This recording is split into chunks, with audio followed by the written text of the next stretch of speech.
Good morning. Today we convene our hearing on the updated U.S. public health response to the Ebola outbreak from the Subcommittee on Oversight and Investigations. I'll begin with a 5-minute opening statement. Yesterday, Dr. Frieden, you shared with me a well-known quotation worth repeating: "Life can only be understood backwards but must be lived forward."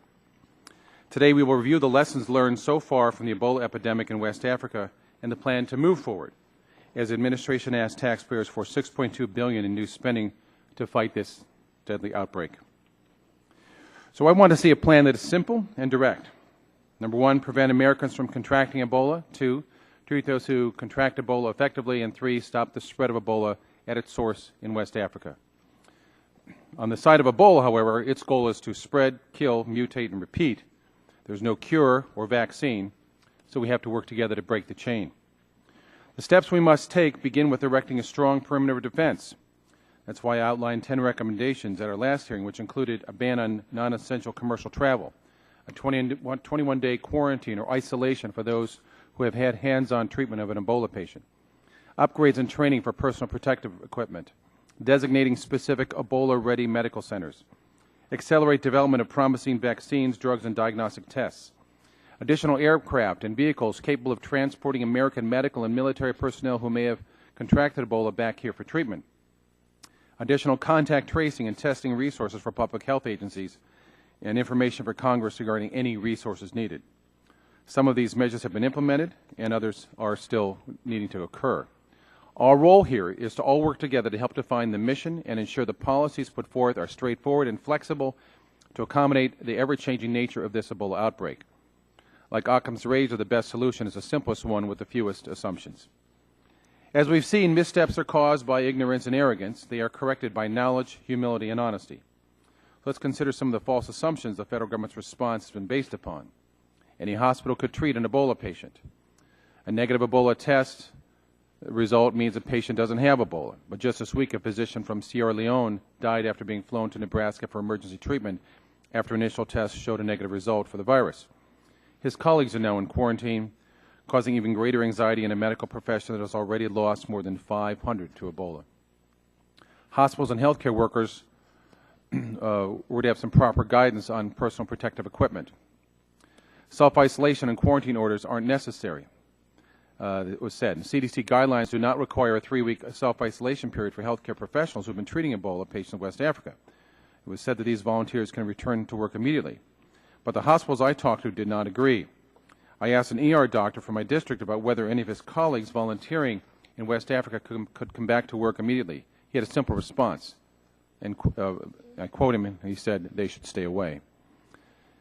The administration continues to oppose travel restrictions and quarantines, yet respected institutions have such policies to ensure public health is protected. The Department of Defense has a quarantine policy as well as many local hospitals and medical institutions throughout the U.S. It's impossible for the American people to understand why the government would have one standard for the military and yet another standard for people who may have been in the same or possibly more perilous circumstances. Consider the cost of the administration's position. Senator Schumer has asked the federal government to reimburse New York $20 million for the costs associated with the 500 healthcare workers it took to prevent an outbreak in New York City because of the case of Dr. Craig Spencer. Now, the taxpayers have every right to ask, wouldn't it have been more cost-effective for the administration to instead require all returning healthcare workers to adhere to a 21-day isolation policy? We all need honesty and humility today. The American public is fine with a doctor who says, this is our plan based on what we know today, but as the facts change, as they most assuredly will, then we have to change our approaches. The patient and the public expect that. Now, Anthony Fauci of the NIH has said we should not look at the what-ifs. I categorically disagree. That is exactly what we need to do, what Congress needs to do, and everybody involved with this needs to do. What if the outbreak migrates to other countries? What if the outbreak extends to other continents? And if we get new information that says a change in policy is needed, tell us what you've learned and why change is required. As one example, we have a set of screening protocols at 5 different airports to accept passengers from West Africa. Is this complex approach the easiest and safest way to deal with an Ebola threat? Are we hoping that we will be lucky enough to catch each potential carrier? Can we track the hundreds or perhaps thousands who might otherwise have been exposed if we have 5 U.S. arrival points, countless potential destinations, and numerous connections through Europe. With a disease that has no margin of error like Ebola, I'd rather be good than lucky. We need to consider whether there should be a simpler approach of one arrival point that would allow us to easily track the returning aid workers and government professionals coming from West Africa. The administration must also review whether government charter flights are needed to help get aid workers to West Africa, since many commercial airlines have ceased traveling there, and they also have concerns about shipping supplies to Africa. I'd like to ask the administration's Ebola czar, Ron Klain, about this issue, but when we asked for him to appear before our subcommittee, we were told that he, quote, wasn't ready. Another congressional committee made a similar request, and I understand they were told that the White House Ebola response coordinator had, quote, no operational responsibility, unquote. But for very few press interviews, this individual seems to be missing in action. No wonder the American people have concerns with the administration's response planning. We want to clear that up today, and we have good panels to do that.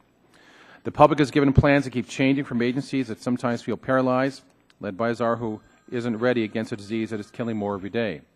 Well, we stand ready to work with the administration to keep the American people safe from the Ebola outbreak. I welcome all the witnesses and look forward to learning more about the latest public health actions on Ebola and more details about the emergency funding request. I now turn towards Ms. Castor for 5 minutes for an opening statement. Chairman Murphy, thank you very much for holding today's hearing, the second that we've had on the Ebola outbreak. And at our hearing last month, Americans were rightfully concerned about the news they were hearing. It was just weeks after Thomas Duncan arrived at Texas Presbyterian with Ebola, and just days after two nurses who had been treated, who had treated him, had become infected. In response to these cases, the CDC updated their protocols for treatment of Ebola patients and issued travel guidelines for those who had treated or been exposed to Ebola. Our hearing back then was held just 3 weeks before the election, and it seemed that much of the discussion of quarantines and travel bans reflected political concerns instead of the advice of public health experts.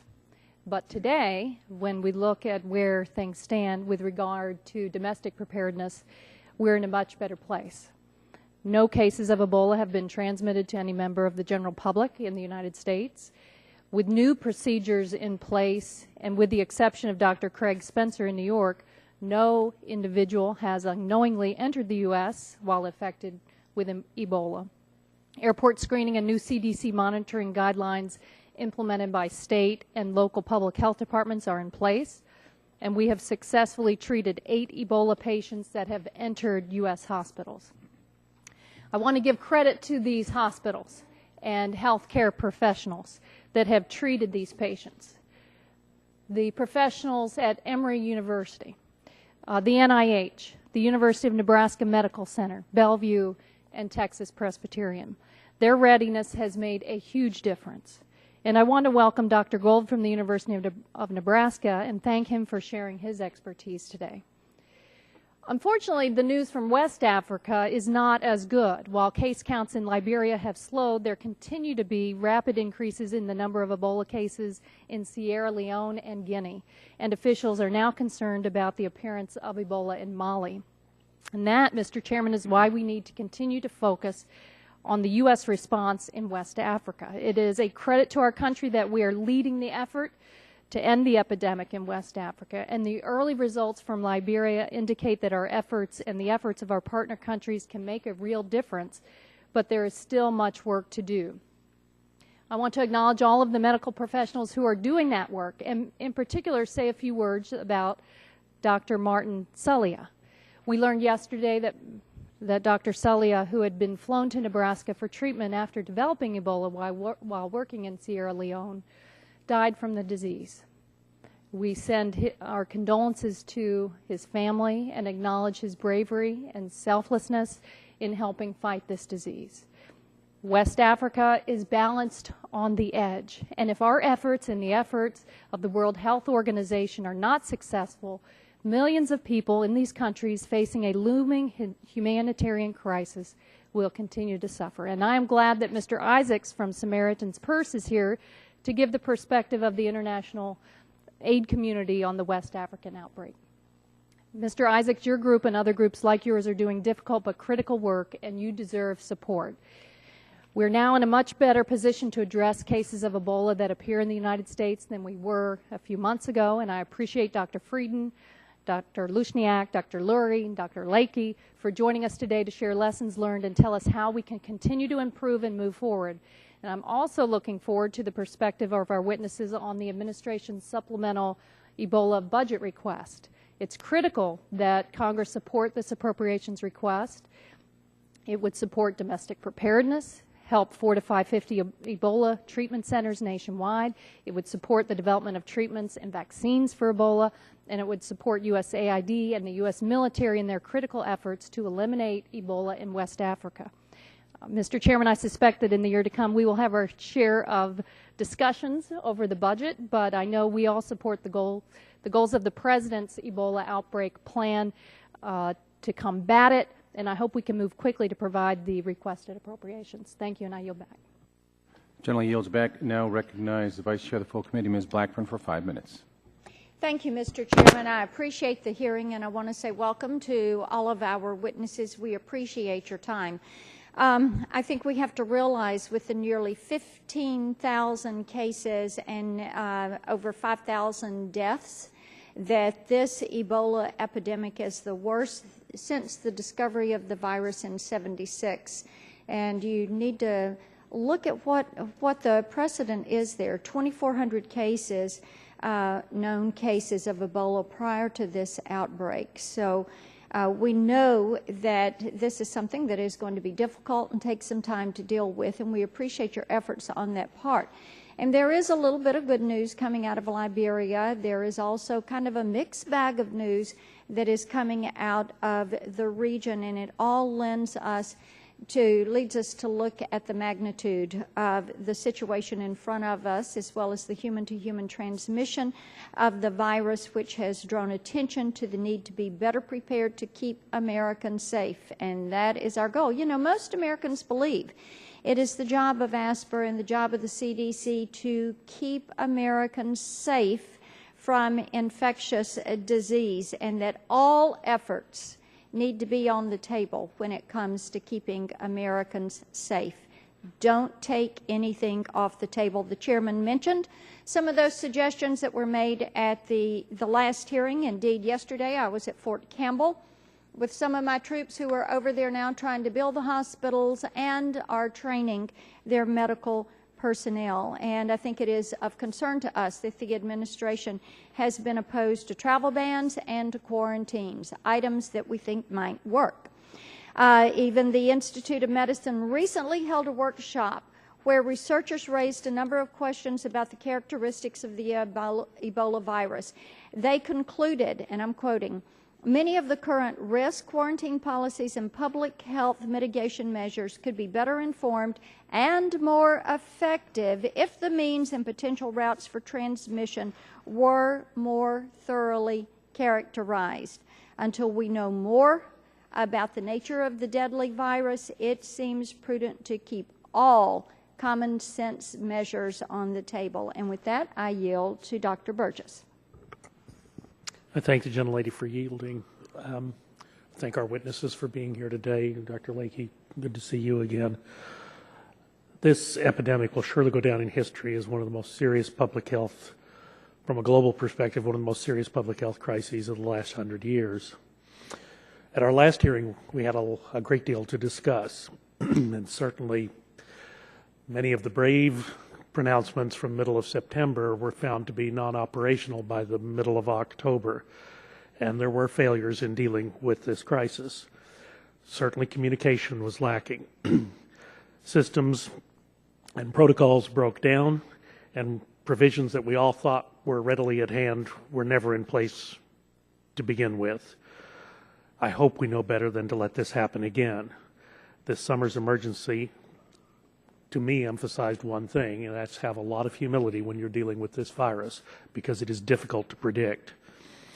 As a physician, one of my biggest concerns since July has been the safety and the protection of healthcare workers.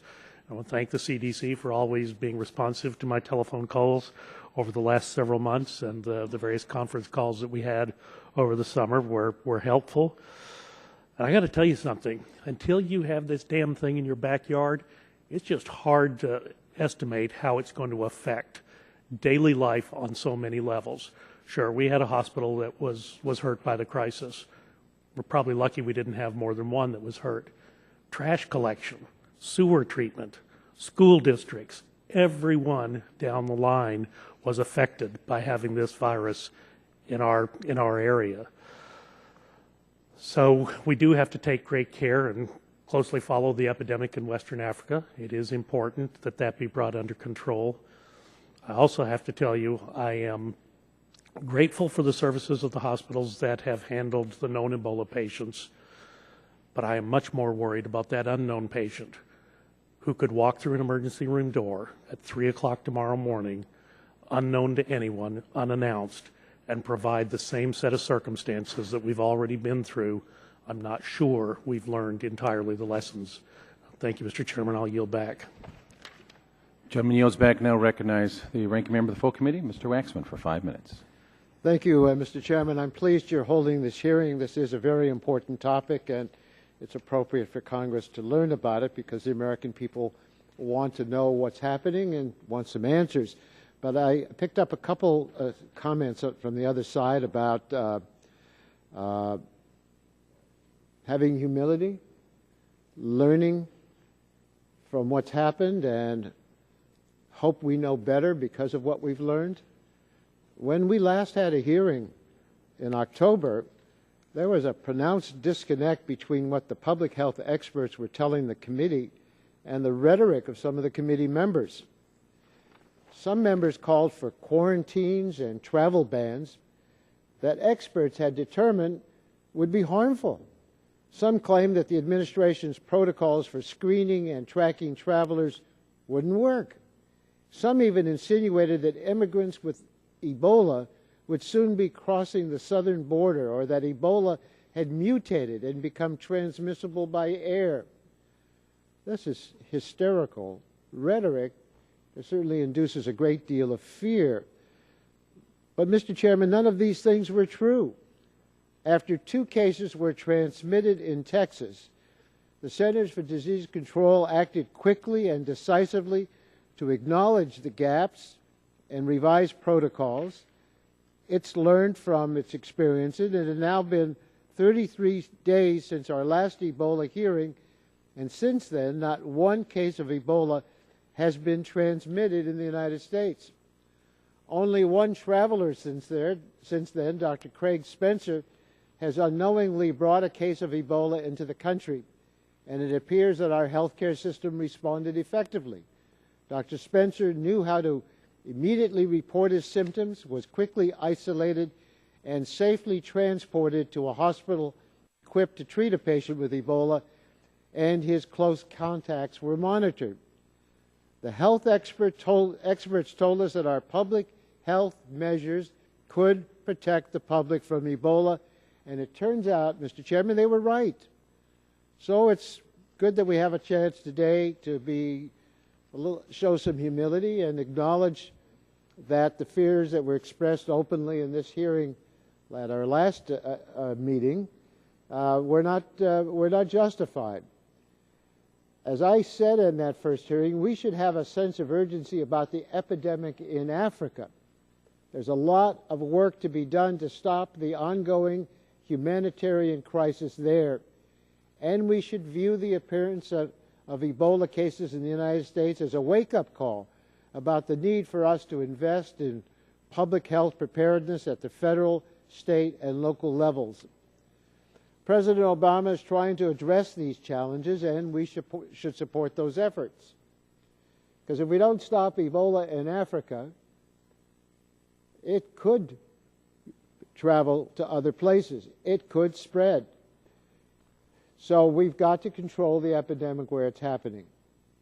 On November 5, the President submitted a $6.2 billion emergency supplemental funding request to Congress to improve domestic and global health capacities in 3 critical areas: containment and treatment in West Africa, enhanced prevention, detection, and response to Ebola entering the U.S., and buttressing the U.S. public health system to respond rapidly and flexibly to all hazards in the future.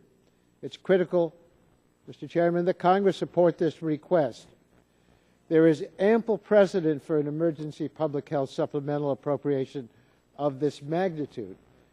In November 2005, the Bush administration requested $7.1 billion in emergency supplemental funding to speed up the development of a vaccine and fund state, local, and federal preparedness. Ultimately, a bipartisan Congress provided President Bush with over $6 billion of this funding. In 2009, Congress provided the Obama administration with nearly $7 billion in emergency spending authority to combat H1N1 influenza virus. Congress did the right thing by making those investments. They saved lives, they enhanced our preparedness, and the Congress should do the right thing now. Thank you, Mr. Chairman. Yield back the balance of my time. Gentleman yields back. I would now like to introduce the distinguished panel for today's hearing for the first panel. We're joined by Dr. Thomas Frieden, the Director of the Centers for Disease Control and Prevention, the Honorable Nicole Lurie, the Assistant Secretary for Preparedness and Response at the U.S. Department of Health and Human Services, Rear Admiral Boris Lushniak, the Acting United States Surgeon General, who also oversees the operations of the United States Public Health Services Commission Corps, comprised of approximately 6,000 uniformed health officers. I will now swear in the witnesses. You are aware that the committee is holding an investigative hearing, and when doing so has had the practice of taking testimony under oath. Do you have any objections to testifying under oath? All the witnesses say they do not.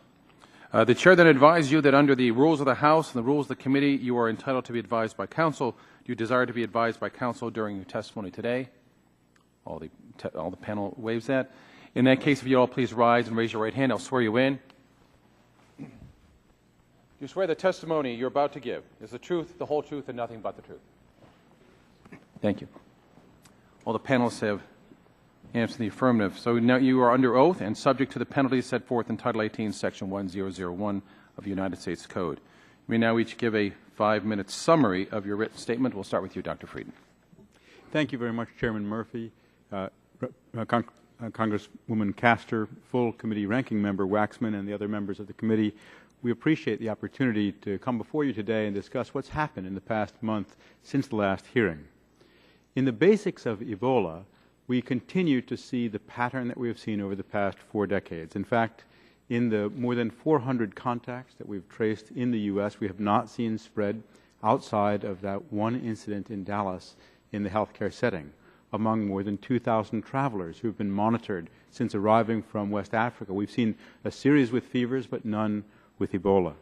So nothing changes the experience that we've had to date that Ebola spreads from someone who is sick, and it spreads through either unsafe caregiving in the home or healthcare facility, or in Africa, unsafe burial practices. Emergency funding is absolutely critical to protect Americans. It's critical to stop the outbreak at the source in Africa and to strengthen our protections here at home. Globally, in each of the 3 epicenter countries, we've seen rapid change, and flexibility is absolutely key to the response. In Liberia, we have seen promising developments in recent weeks, with some decrease in numbers, but still the number of new cases each week is in the many hundreds, and our ability to stop it is very challenging because it is now present in at least 13 of the 15 counties of Liberia, and our staff are now responding to as many as 1 new cluster or outbreak per day, compared over the past 4 decades with 1 cluster or outbreak per every year or 2.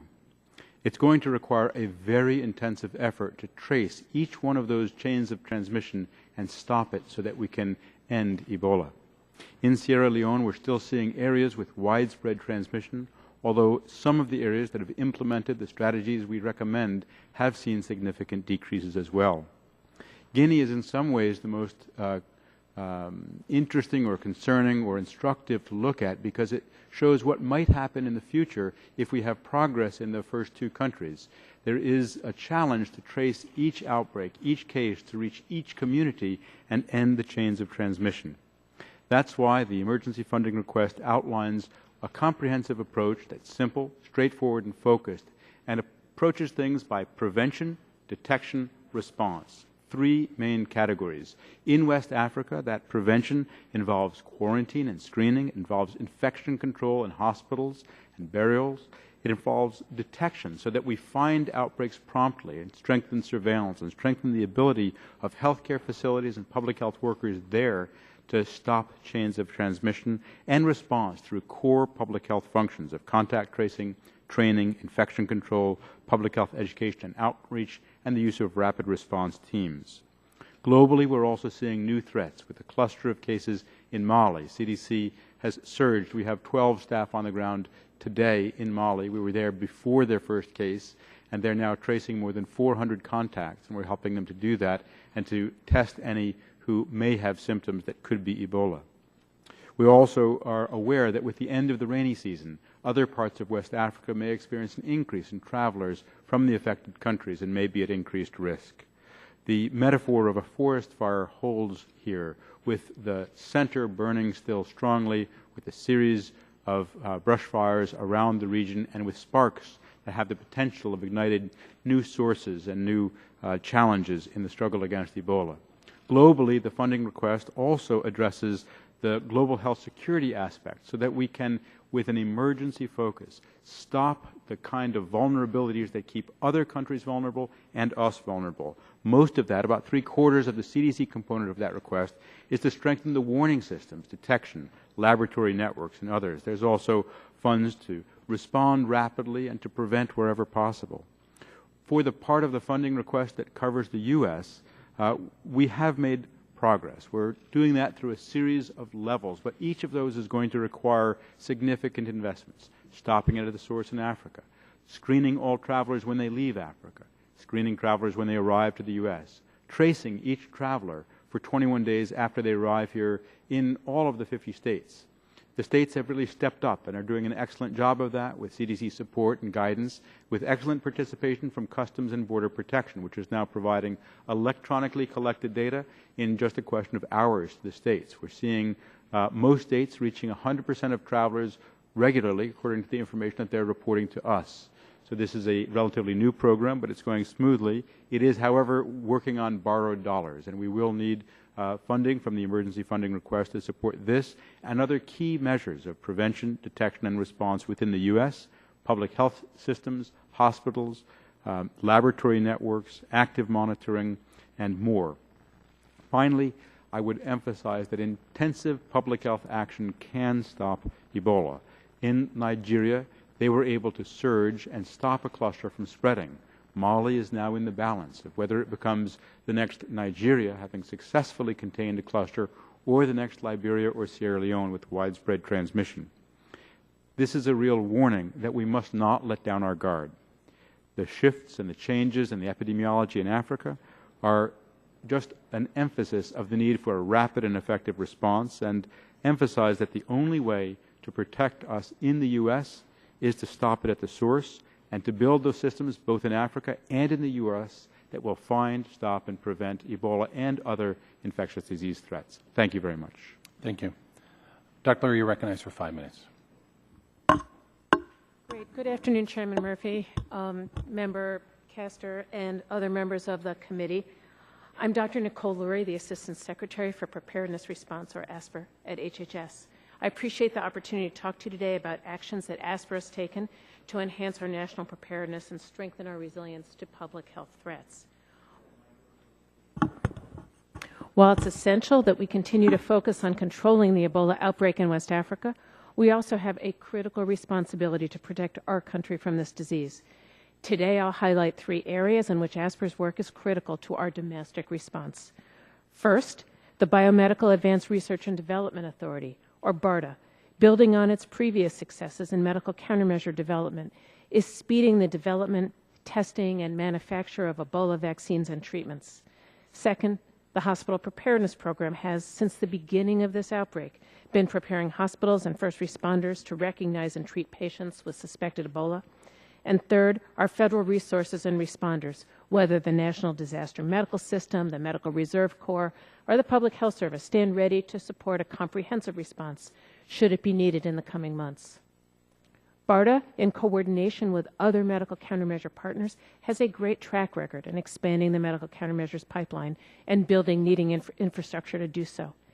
In addition to developing and procuring 12 products since Project BioShield's inception over a decade ago, BARDA's Centers for Innovation and Advanced Development and Manufacturing and its fill-finish manufacturing network are being used to produce, formulate, and fill vaccines and treatments for Ebola. Complementing our success in medical countermeasure development, ASPR's made great strides in U.S. healthcare system preparedness.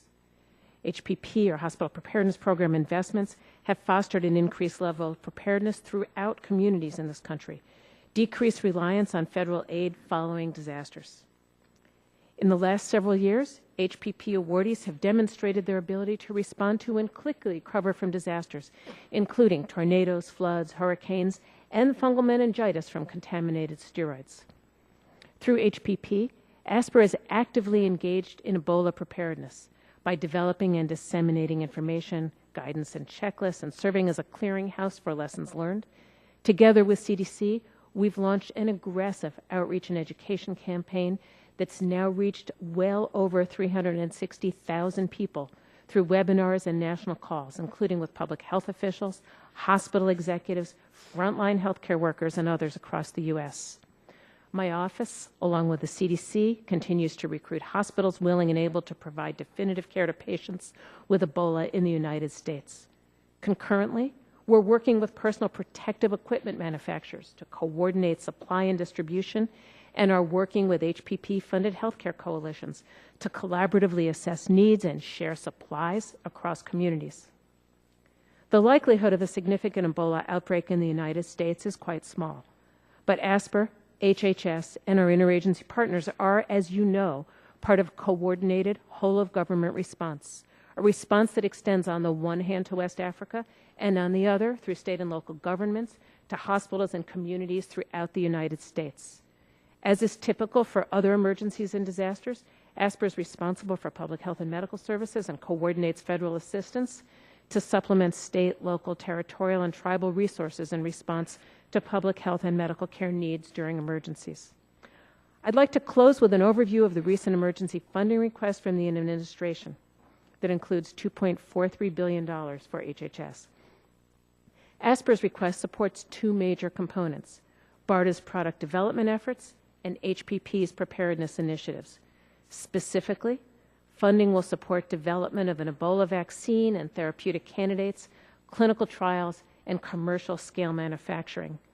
Funding will ensure that communities will be able to purchase additional personal protective equipment, that healthcare workers will receive additional training on patient detection, isolation, and infection control, and that we further build our preparedness for the future by ensuring that all states have facilities that can handle an infectious disease as serious as Ebola.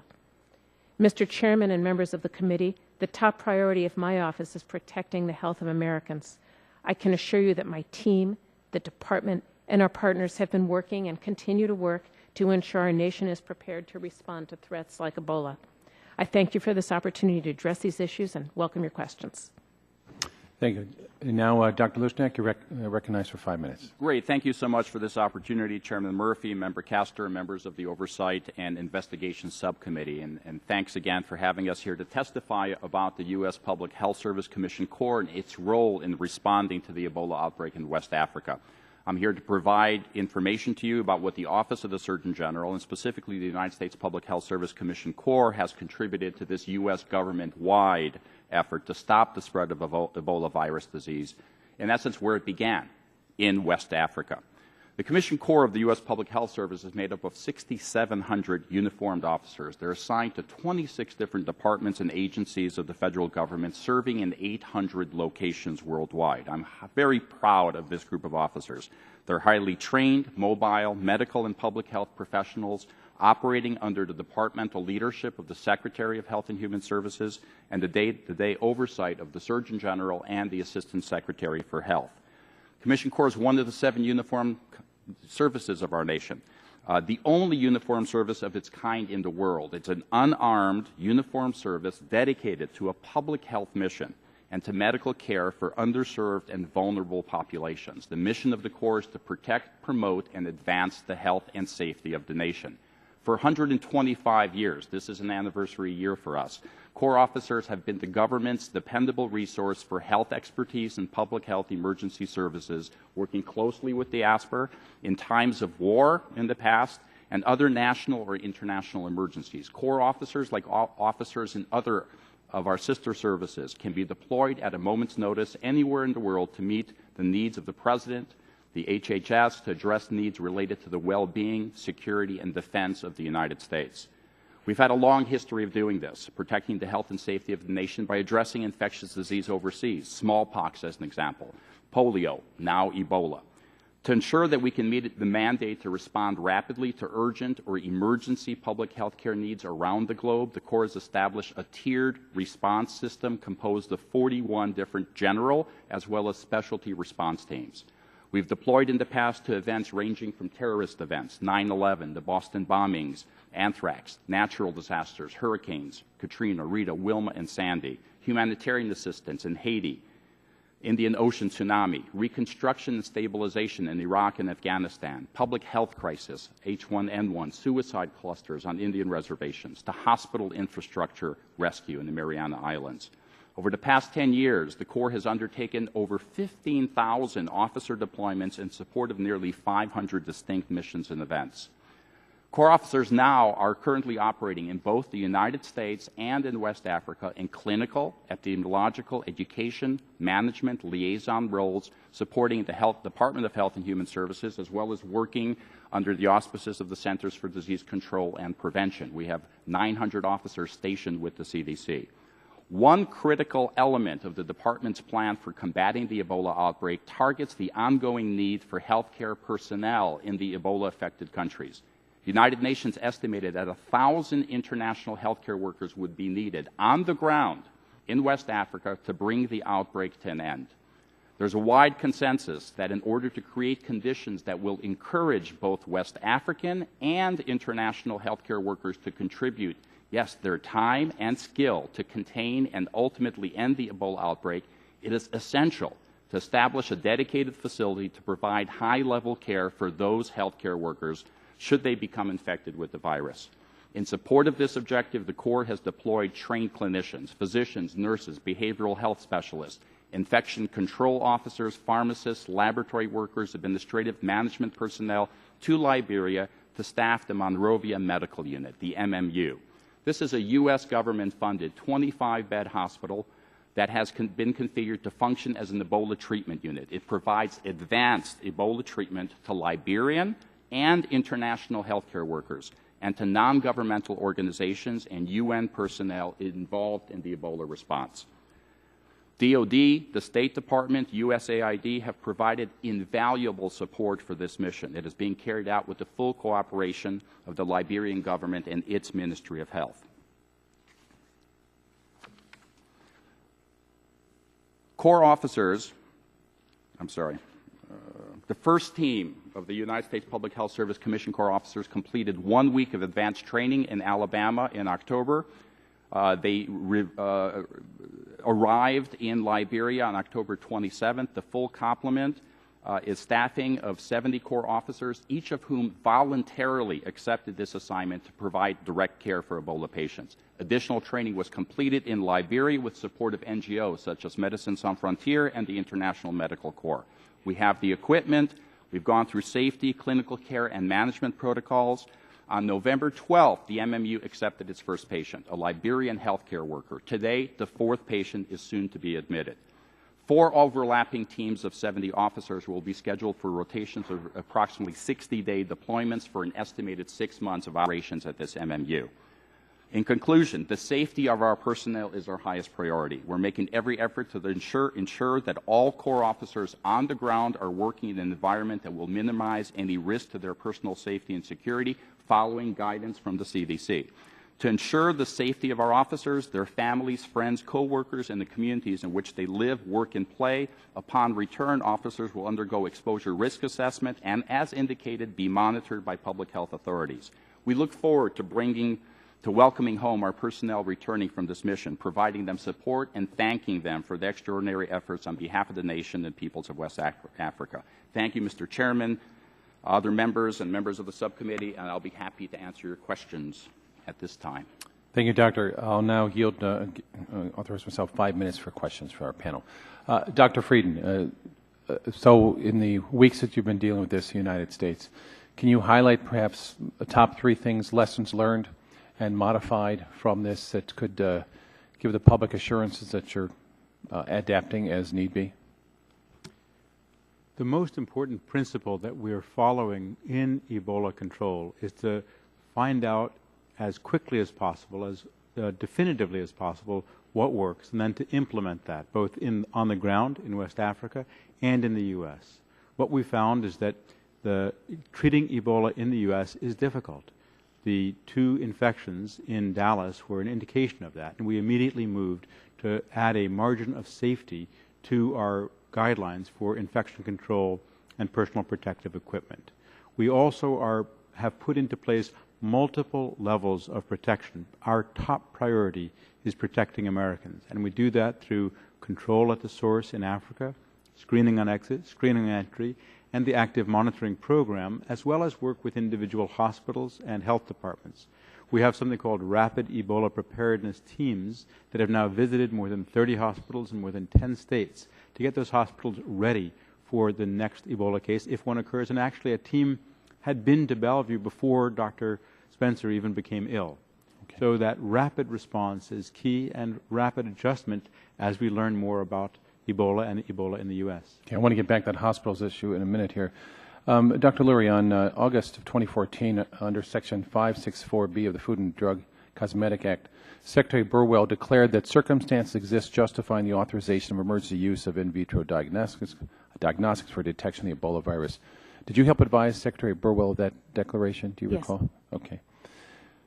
So even though she declared Ebola to be an emergency for the purpose of the FDA law, she has not declared Ebola to be a public health emergency under this. She's not made this declaration, even though the World Health Organization in August declared Ebola to be a public health emergency. Do you agree or disagree? Is this a public health emergency in the United States? So in order for an investigational diagnostic test or drug to be used in the United States, the Secretary has the authority to declare that the conditions of a potential public health emergency exist. As I think Dr. Frieden and others have highlighted, fortunately, we've been very successful in the United States in detecting and controlling this disease. We have had 2 very unfortunate cases of transmission of this disease in the United States, but no others. And we believe that all of our efforts are quite effective in controlling the disease at this time. We hope so, but fortunately is also an operative word there. And we want to make sure we're doing everything that we possibly can. On page 6 of your testimony, you mentioned you're responsible for coordinating the emergency support function number 8 response used in domestic emergencies. Is that an operational responsibility that you have? So my responsibilities are both policy advice, and we have operational response under ESFA, yes. And that's been activated under the response to Ebola? Yes, the Secretary's Operations Center is activated, and all components of ASPR are hard at work. I'm just trying to clarify. So you're still the coordinator for emergency support function, or is that now Mr. Klain? Mr. Klain is the Ebola coordinator for the country, yes. Okay. So let me look at this. What data are you modeling, or have you done a data modeling to determine the number of cases we may anticipate in the United States? Have you done any of that data modeling? So one of the things that we've done, actually, as a lesson learned from H1N1, is brought together modelers from all across the But how many government. cases are you planning for in the United States? I mean, so I think our models suggest that if we continue to be very aggressive about our exit screening from West Africa, our entry screening, tracking travelers for 21 days with active and direct active monitoring as we're doing, that we might expect a handful of cases in the United States, potentially in an unrecognized cluster, but that we don't anticipate that we're looking at a widespread outbreak. so but you're asking for $6.2 billion here, but you're saying you're expecting a handful of cases. And Senator Schumer just said, look, you owe New York City $20 million because we had to track all these people that came in contact with someone, but you don't believe in a policy of some kind of self-isolation, even though many of these NGOs do believe that in self-isolation.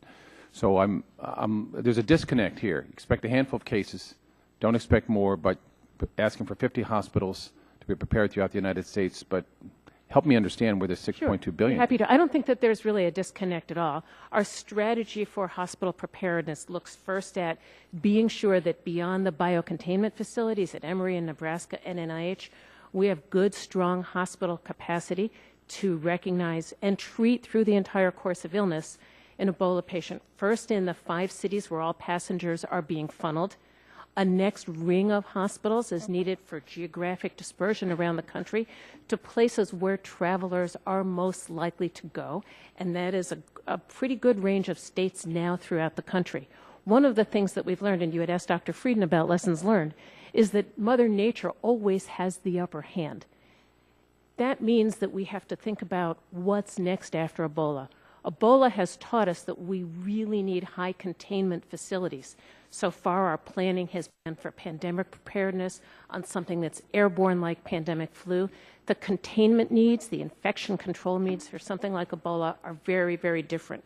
So part of this emergency request is being able to meet our needs now by having a broad geographically dispersed network of hospitals able to treat Ebola, but it's also building toward the future because we don't know where the next cases are going to show up or the next kinds of travelers are going to show up, and we need to be prepared not only for today, but for the next decade and for the next century. I'm way over my time. I have to recognize Ms. Castor for 5 minutes.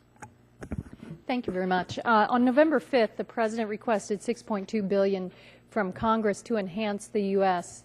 Ebola response. The President's request focuses on stopping the outbreak at its source in West Africa.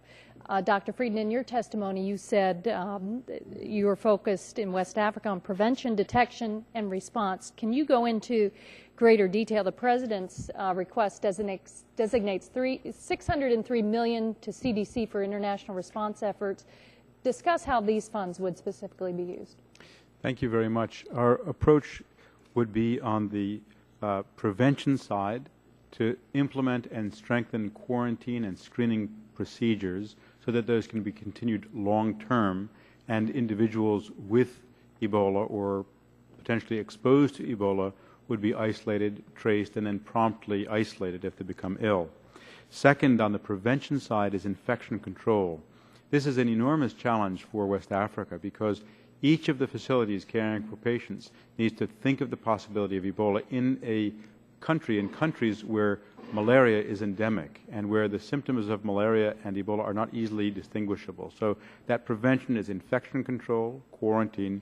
On the detection side, laboratory and related services to find infections and find illnesses as soon as they occur.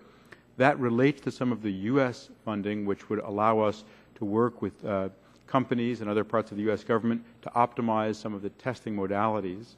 And then surveillance. So we're tracking what's going on with the detection and training of healthcare facilities to identify cases so they're found, isolated, cared for, and don't cause outbreaks. And then response, the core public health activities of contact tracing, training of healthcare workers, surveillance, public health education, outreach, rapid response teams, and support to ministries of health so that we don't need to be there long term.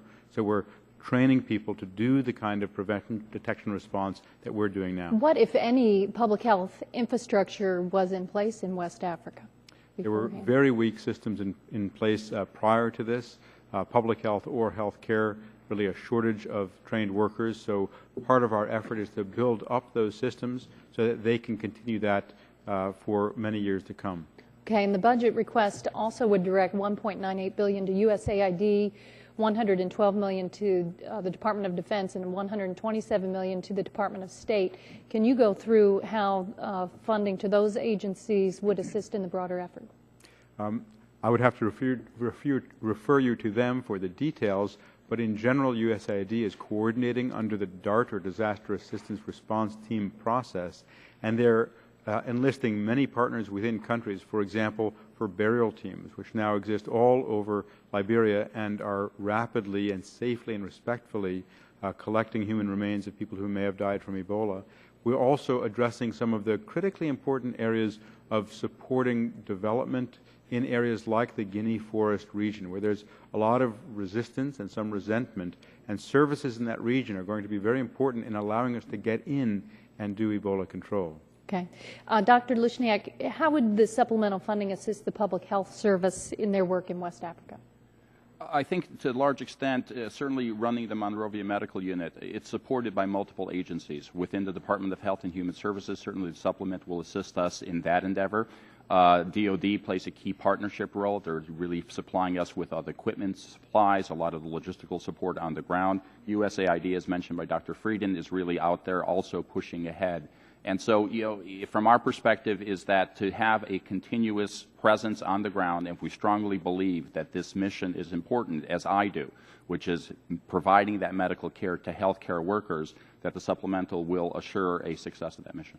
Now, we've heard from Doctors Without Borders and other international organizations about the need for flexibility and adaptability in our response and in that budget request. How, Dr. Frieden, what measures are built into the supplemental budget request that would give us that flexibility and adaptability? Well, first there is the contingency fund of $1.5 billion requested by the President, split essentially equally between the State Department / USAID and HHS, including CDC. That would be available, for example, if the disease breaks out in another part of Africa that we need to intensively surge to, or if we do have an effective vaccine, to implement a vaccine campaign will be quite challenging. Second, within the budget request, there is transfer authority, and that is extremely important so that we can adapt our response to what's needed. And third, within the CDC budget in particular, it would be a single budget line, so we would have flexibility within CDC to spend the resources specifically for Ebola control as they will be most efficient and most effective. Thank you very much. I yield back. Yields back now. Recognize Ms. Blackburn for 5 minutes. Thank you, Mr. Chairman. Dr. Frieden, let me come to you. As I mentioned in my opening, keeping Americans safe, this is where our focus ought to be. And you said in your testimony $621 million would be used to fortify domestic public health strategies.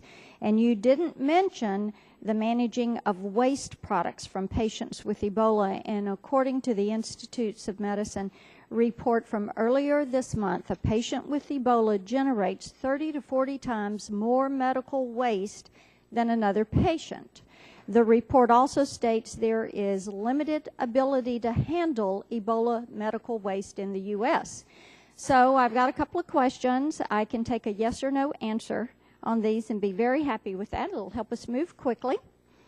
Will part of this funding, the $621 million, be directed to managing the medical waste products from treating Ebola patients, or will hospitals be expected to build on-site incinerators or autoclaves to decontaminate the waste? Yes, funding will go to support hospitals to strengthen their waste management systems. Okay. And then, do you have any plans to require sterilization of Category A waste, including Ebola waste, on site or as close as the source as possible? CDC already provides guidelines for the management of waste potentially contaminated with the Ebola virus, and we would continue to recommend those same guidelines. Does this include on-site? Decontamination can be done either on-site or can safely be moved off-site. Where is it going to go? Where we are supporting hospitals to deal with Ebola, we would want that done on-site. All right. Kind of got a little skirt in the question there. Do you plan to procure and utilize mobile medical waste sterilizers? That would be one option that could be considered. Do you plan to do it? It would depend on whether it made sense for the facility itself. What about the waste in Africa, where we are supporting efforts? In Africa, incineration is the method used for waste disposal in general. Okay. On-site? Generally on-site, yes. On-site. Okay. Dr. Lurie, would like to come to you for a moment, if I may, please. The funding request includes $157 million for BARDA to support the manufacture of vaccines and synthetic therapeutics for use in clinical trials. Would this funding be slated to support manufacturing at one of the 3 Centers for Innovation in Advanced Development and Manufacturing that were established through previous funding for BARDA, or are you looking at other potential manufacturing partners? Right now, funding is being used, and it would be anticipated to use to support both vaccine development, vaccine manufacturing, and fill and finish vaccine capacity.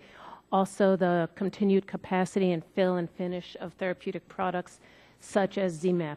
We are actively engaged both with the Centers for Innovation, Advanced Development, and Manufacturing, and with the fill-finish network components to look at the role that they can play. So you are engaging other partners? We are engaging the range of Private partners. sector? Yes. Okay. We're engaging the range of partners that it's going to take to get us vaccine and therapeutics.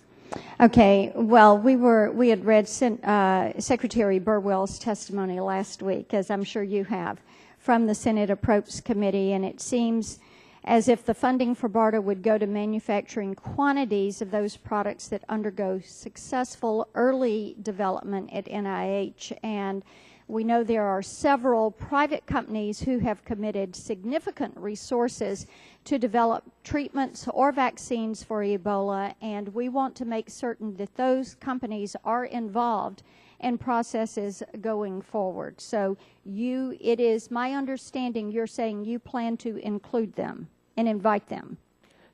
So any company with a promising product is always welcomed into BARDA, and we have a system to sit and talk with them, determine whether they have promising candidates, and for them to submit proposals that get evaluated.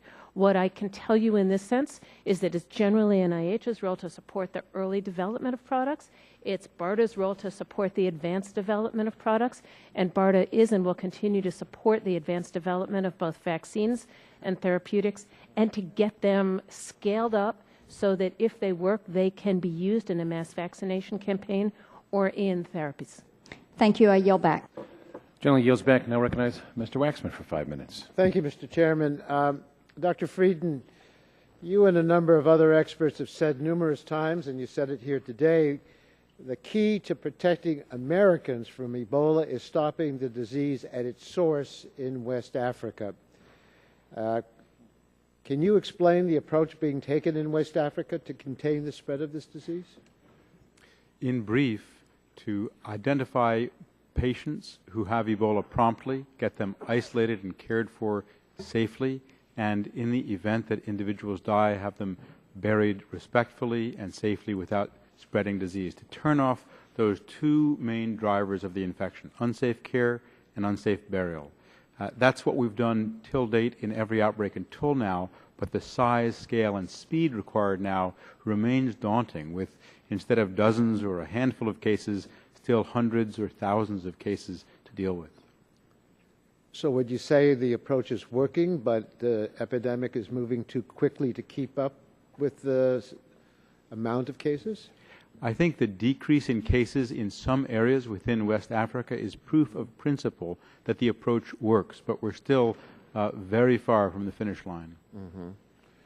Well, what are the consequences of failure in Africa?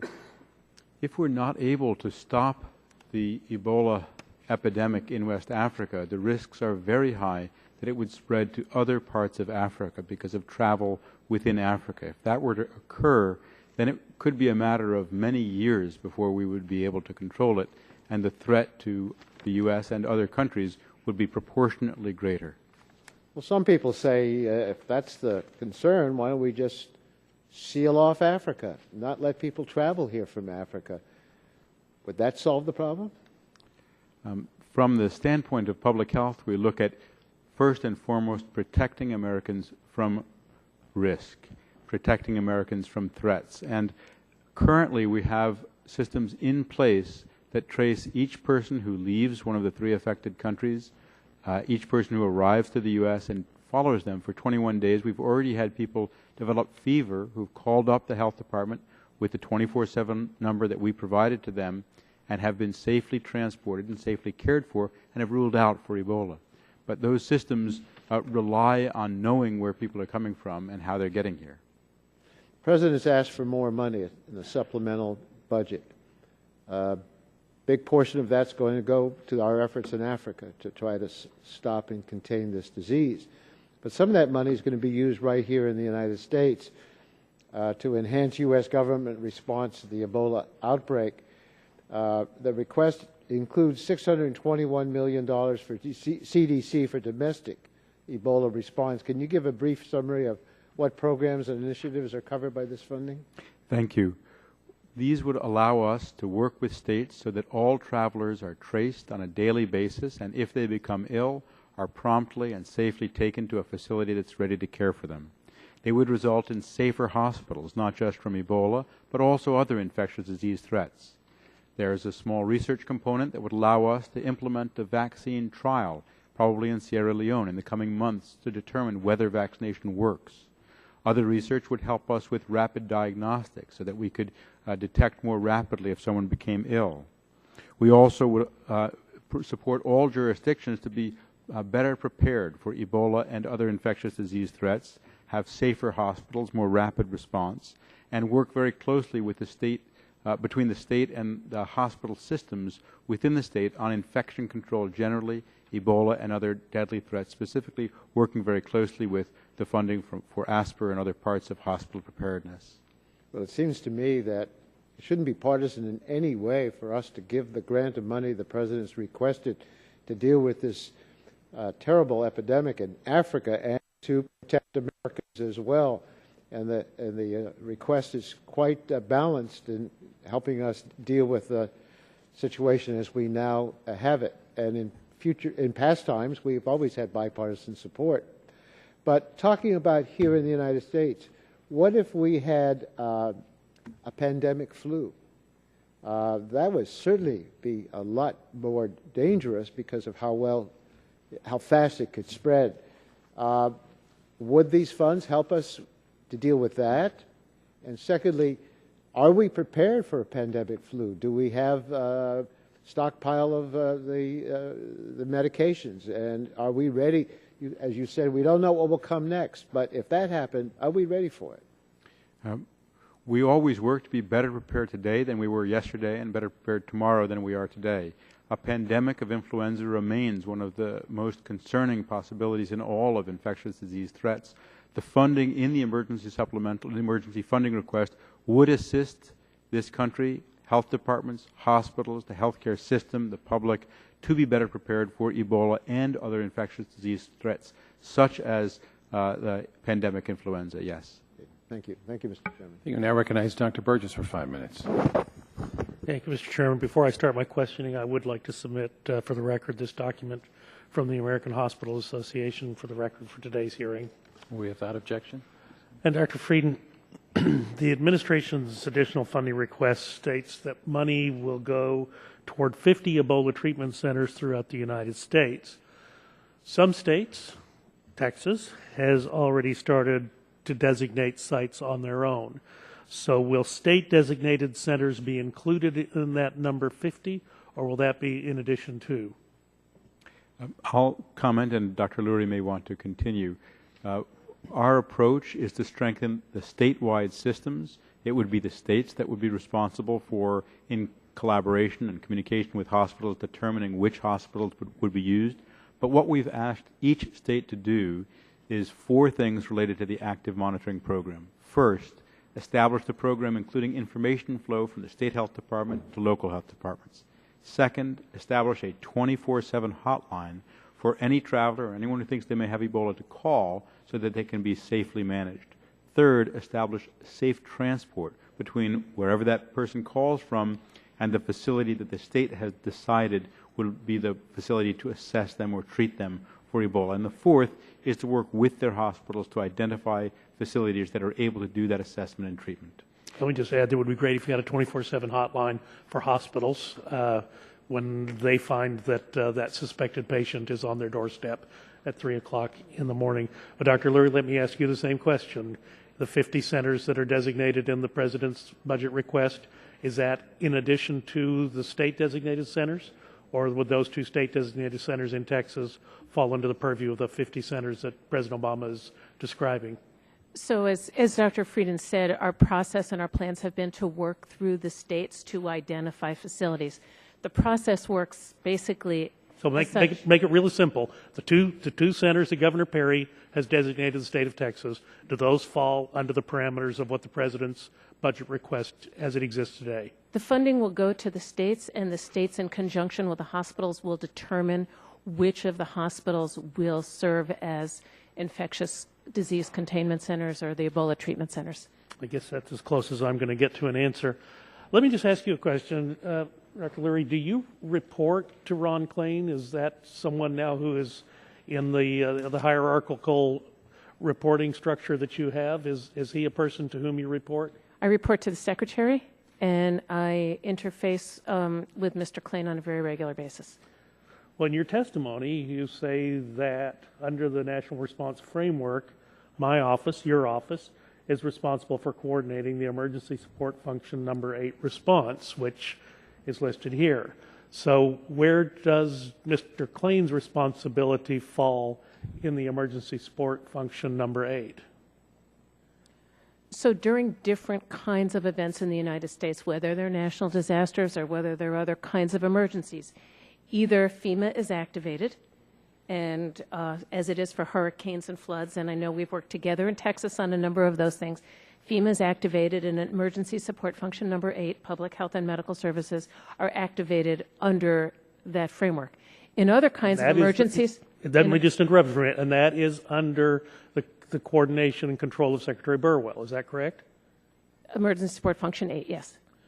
Does Mr. Klain have a role with Emergency Support Function So Number 8? in this situation, we've not had a declared national emergency. FEMA's not been activated. However, we do have obviously a very serious situation in the United States, and Mr. Klain is the national coordinator for the country. Let me interrupt you for a moment because my time is going to run out. So I guess it's not fair to say that you have an emergency plan, but do you have a very serious situation plan that you're working under? We are doing very aggressive planning, both for what we have in the here and now and for all the what-ifs.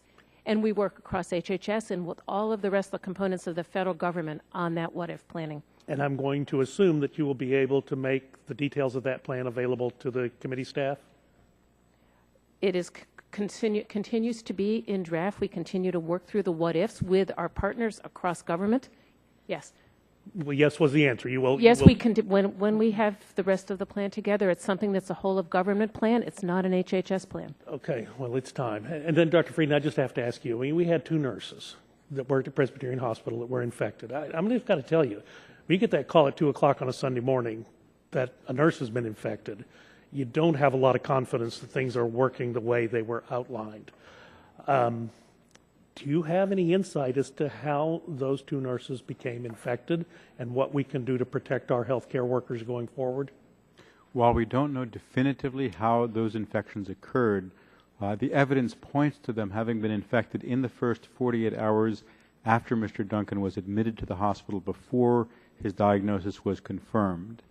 That is consistent with the period of time between onset of symptoms and exposure. It's also consistent with the observations of the team from CDC that arrived on the day of diagnosis of Mr. Duncan and found that in the intense efforts of the healthcare workers to protect themselves, they may have inadvertently increased their risk by some of the ways that they were working with personal protective equipment. And that's why CDC immediately strengthened the margin of safety and established new guidelines for personal protective equipment that include as 2 critical components practicing repeatedly so that healthcare workers have comfort with the equipment they'll be using and direct observation of every step of putting on and taking off the protective equipment. And this just underscores why it is so important to have those treatment centers available around the country, because I can just tell you the average ICU is not set up for that type of activity of the donning and doffing of the protective equipment.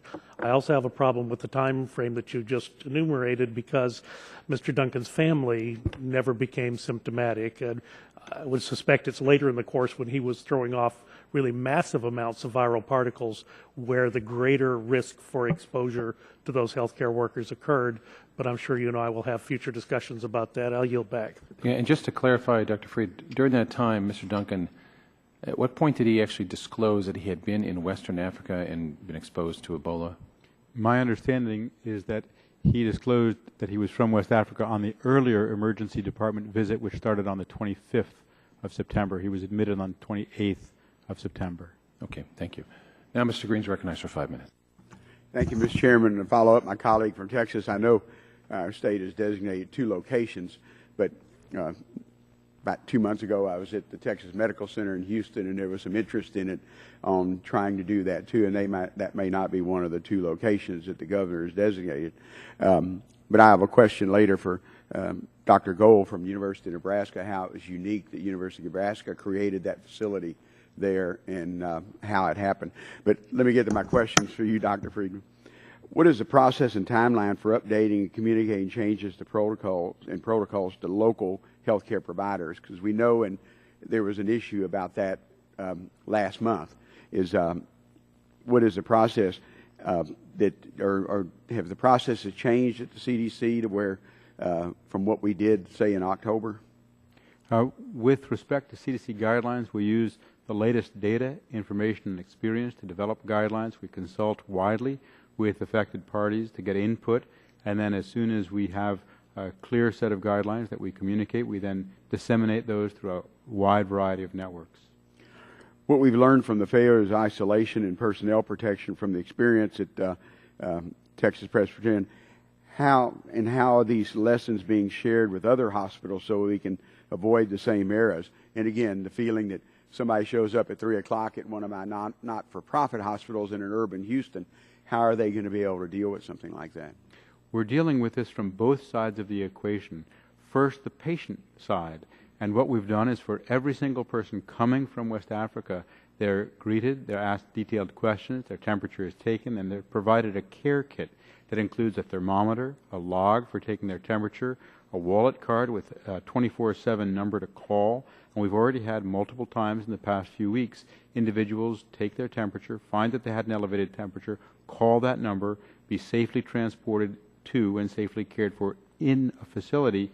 They all ruled out for Ebola, but the system worked in those cases. We can't guarantee that it will work in every case, and that's why we're working very intensively with hospitals throughout the U.S. to prepare them for the possibility that they could have someone with Ebola. We've released guidelines. We've done, in conjunction with the rest of HHS, training sessions.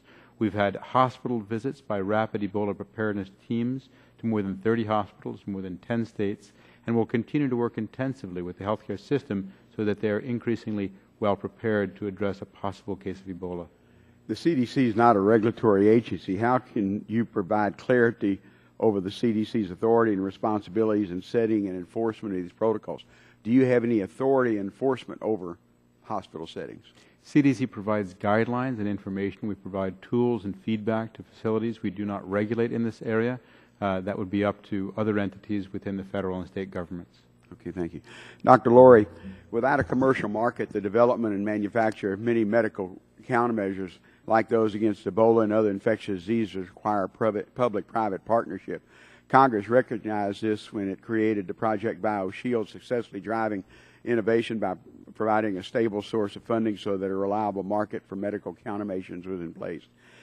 Dr. Lori, as you know, the development of medical countermeasure for a biological threat agent can take a decade or more and often $1 billion to develop. The U.S. government research on Ebola countermeasures goes back a decade, but the level of investment and urgency was not enough to prepare us for the current situation. Can you provide a dollar figure on how much investment you perceive is needed for Ebola vaccines and drugs to allow us to get to the chance of successfally developing a product? So I'm sorry, I didn't hear the last part of the question. Could I provide a dollar figure? Can you provide us a dollar amount, estimated dollar amount on how much investment you perceive is needed for Ebola vaccines and drugs to allow us the best chance of successfully developing these products? Again, like I said earlier, our research program in Ebola has been going on for a decade. Is there any resources you could use that would, and how much would we need to do to get that the drugs? Absolutely. And in fact, one of the reasons that we now have 2 vaccines that are finishing safety trials is because of prior investments made across the U.S. government in trying to develop an Ebola vaccine and also with Ebola therapeutics. As you know or may know right now, those vaccines are finishing those early trials, and thanks to money that was provided in the CR, we've been able to accelerate some of the work both on vaccines and therapeutics. Whether these vaccines work is going going to be something that we're going to learn over the next coming months with the trial in West Africa. At the same time, we have now gone ahead and invested in the advanced development of 3 other vaccine candidates and additional ways of scaling up and making the therapeutics so that we never put all of our eggs in one basket. We always want to do better, and we'll continue to do that through the investments. We've really appreciated the support from Congress, from BARDA and Project BioShield in this regard. Okay. Thank you, Mr. Chairman. I know I'm out of time, and I want to thank our colleague, our panel today, and I'm waiting for our second panel. Gentleman yields back now. Recognize Chairman Emeritus Mr. Barton, 5 minutes. Thank you, Mr. Chairman.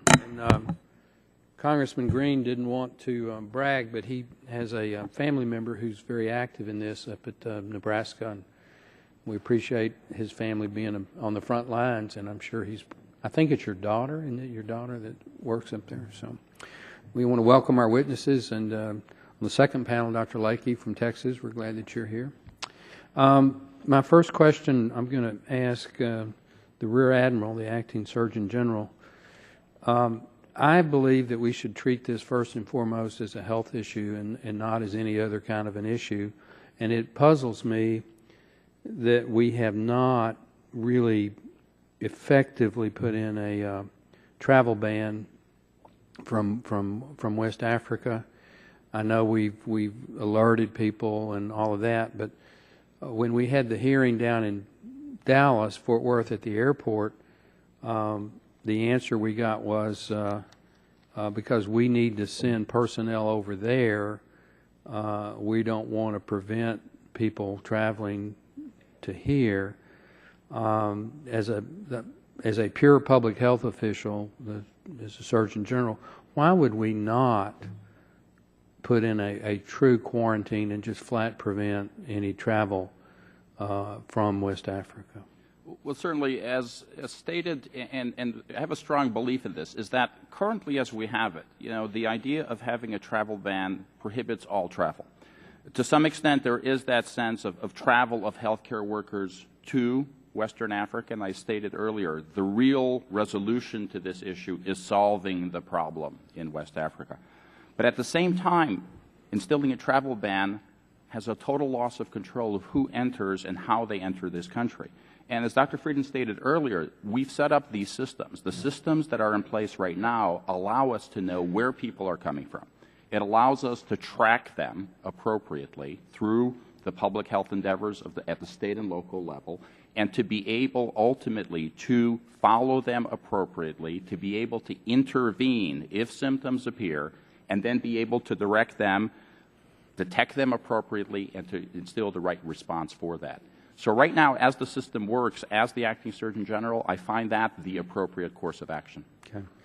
Well, it puzzles me. If we were to have a health outbreak, tuberculosis or something, there wouldn't be any question in my area that the Texas Department of Health would put a true quarantine in place. And I understand some of the external reasons, but if you're trying to contain an epidemic, it's old-fashioned, but an absolute ban and absolute quarantine does work.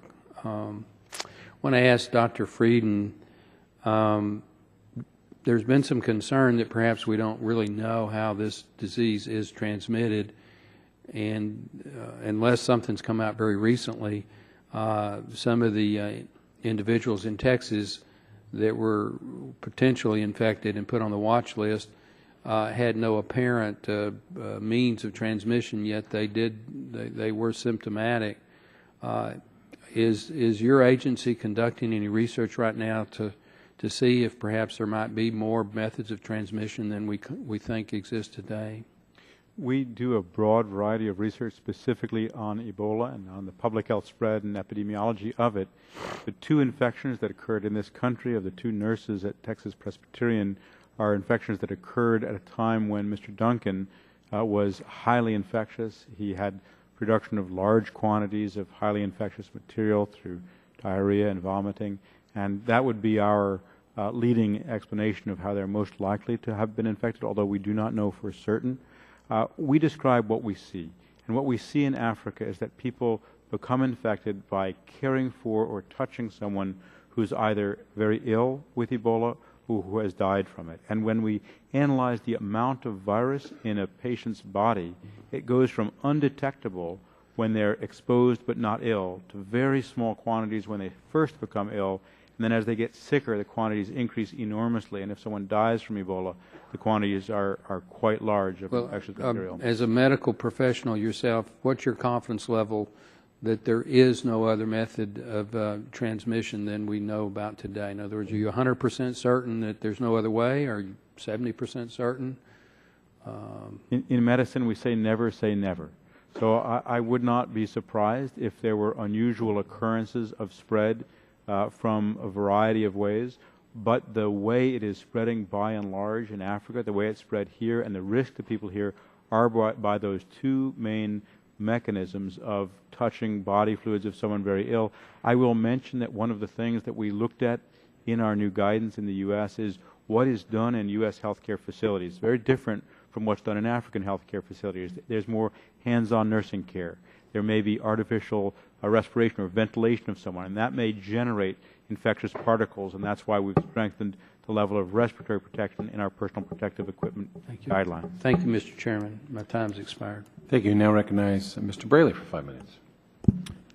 Thank you, Mr. Chairman. And Dr. Lurie, I want to clarify some of the questions that Congresswoman Blackburn was asking you earlier, because at our first hearing on October 16th, Dr. Fauci was kind enough to present us with some materials and walked us through them, including this product development pipeline, which I think you described in your testimony, talking about early concept and product development being the province of NIH, the advanced development being the province of BARDA, then commercial manufacturing by the industry itself, and then regulatory review. And then the next page in his presentation dealt with Ebola therapeutics in development. It's my understanding these are the treatments that are being developed for the symptoms of the Ebola virus, as opposed to a vaccine that would hopefully prevent the virus from spreading, correct? And then he had a slide that talked about the Ebola vaccines that were in or approaching phase 1 trial. The first one is the GlaxoSmithKline. The second one was New Link Genetics, which is based in Ames, Iowa. And I asked him questions about that at the time, and I also questioned Dr. Robinson. In this particular slide, it appeared there were only two companies, GlaxoSmithKline and New Link, that actually had phase 1 trials ongoing. Has there been any change to that since our hearing on October 16th? Since the hearing on October 16th, the phase 1 trials have been underway. They are almost completed. We're analyzing the data, and I think we're all very optimistic that we'll be able to start the next phase of the trial, which will be a randomized controlled trial with both of those vaccines in West Africa. This slide indicated that there was a third company, Crucell, but they were not expected to engage in phase 1 trials until the fall of 2015, which is a substantial ways away from where we are today. There are other potential vaccine candidates in the pipeline. We're supporting some of those, but you're right. They are behind this timeline, and we are right now focused on trying to figure out if these vaccines are safe and effective, and if they are, get them into use to control the epidemic in West Africa. And so part of the emergency funding request will be $157 million for BARDA to continue to accelerate the development and manufacturing of vaccines and therapeutics for this outbreak.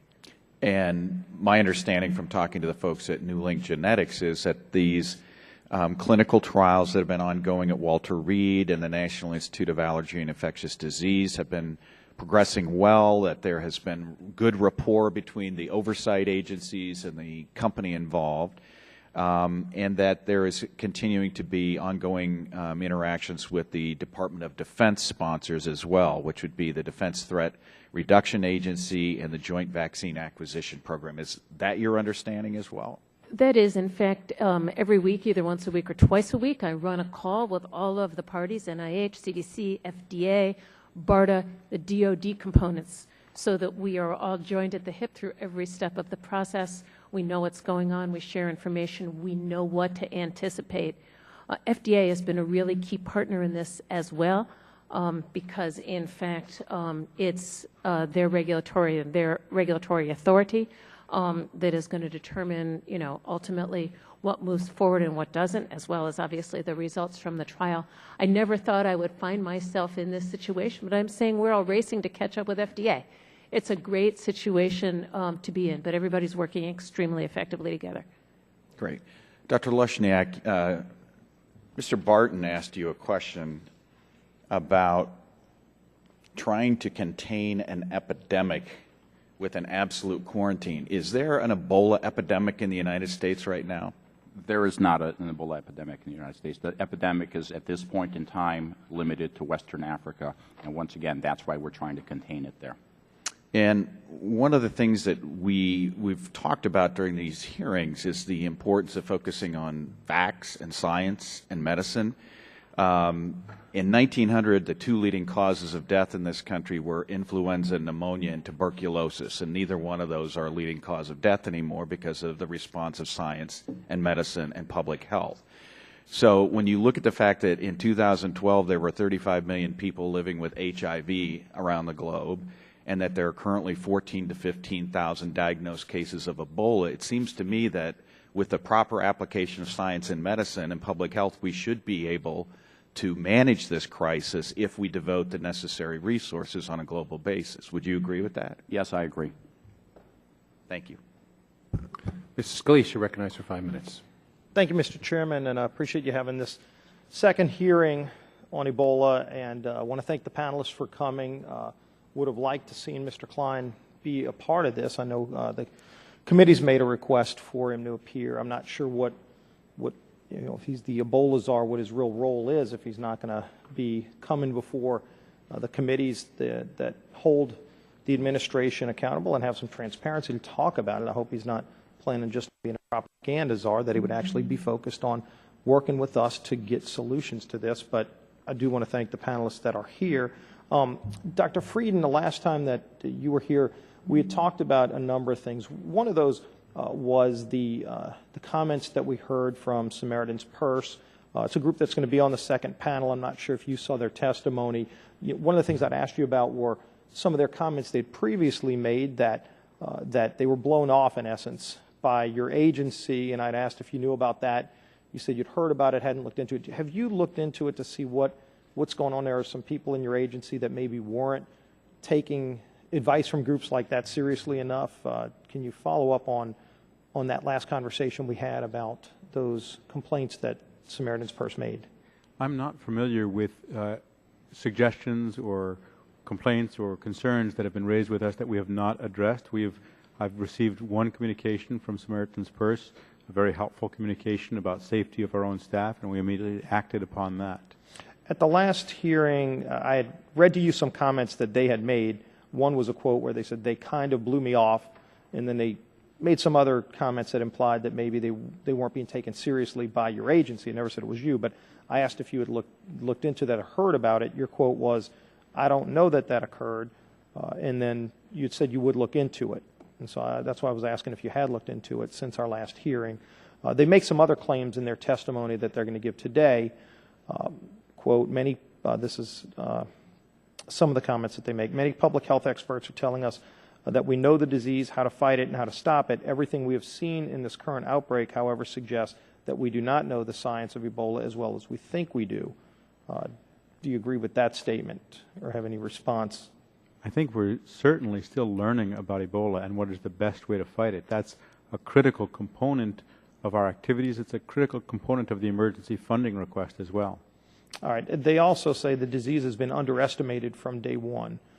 Do you know if that maybe was going on? Is it still going on? Do you think that it was being underestimated, maybe now not being underestimated to that level? CDC publications estimated the degree of underreporting could be as high as a factor of 2.5 back over the summer.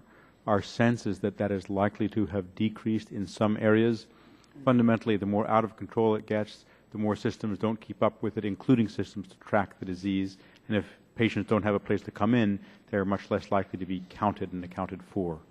Is there any new conversation that you've had with the administration, especially the White House, about what's been talked about by a lot of our members of having some sort of travel ban, or at least a holding period for folks who are over there having direct contact with people in West Africa that have Ebola and then come back into the United States to at least have some longer period to look at them to make sure they don't come back with Ebola.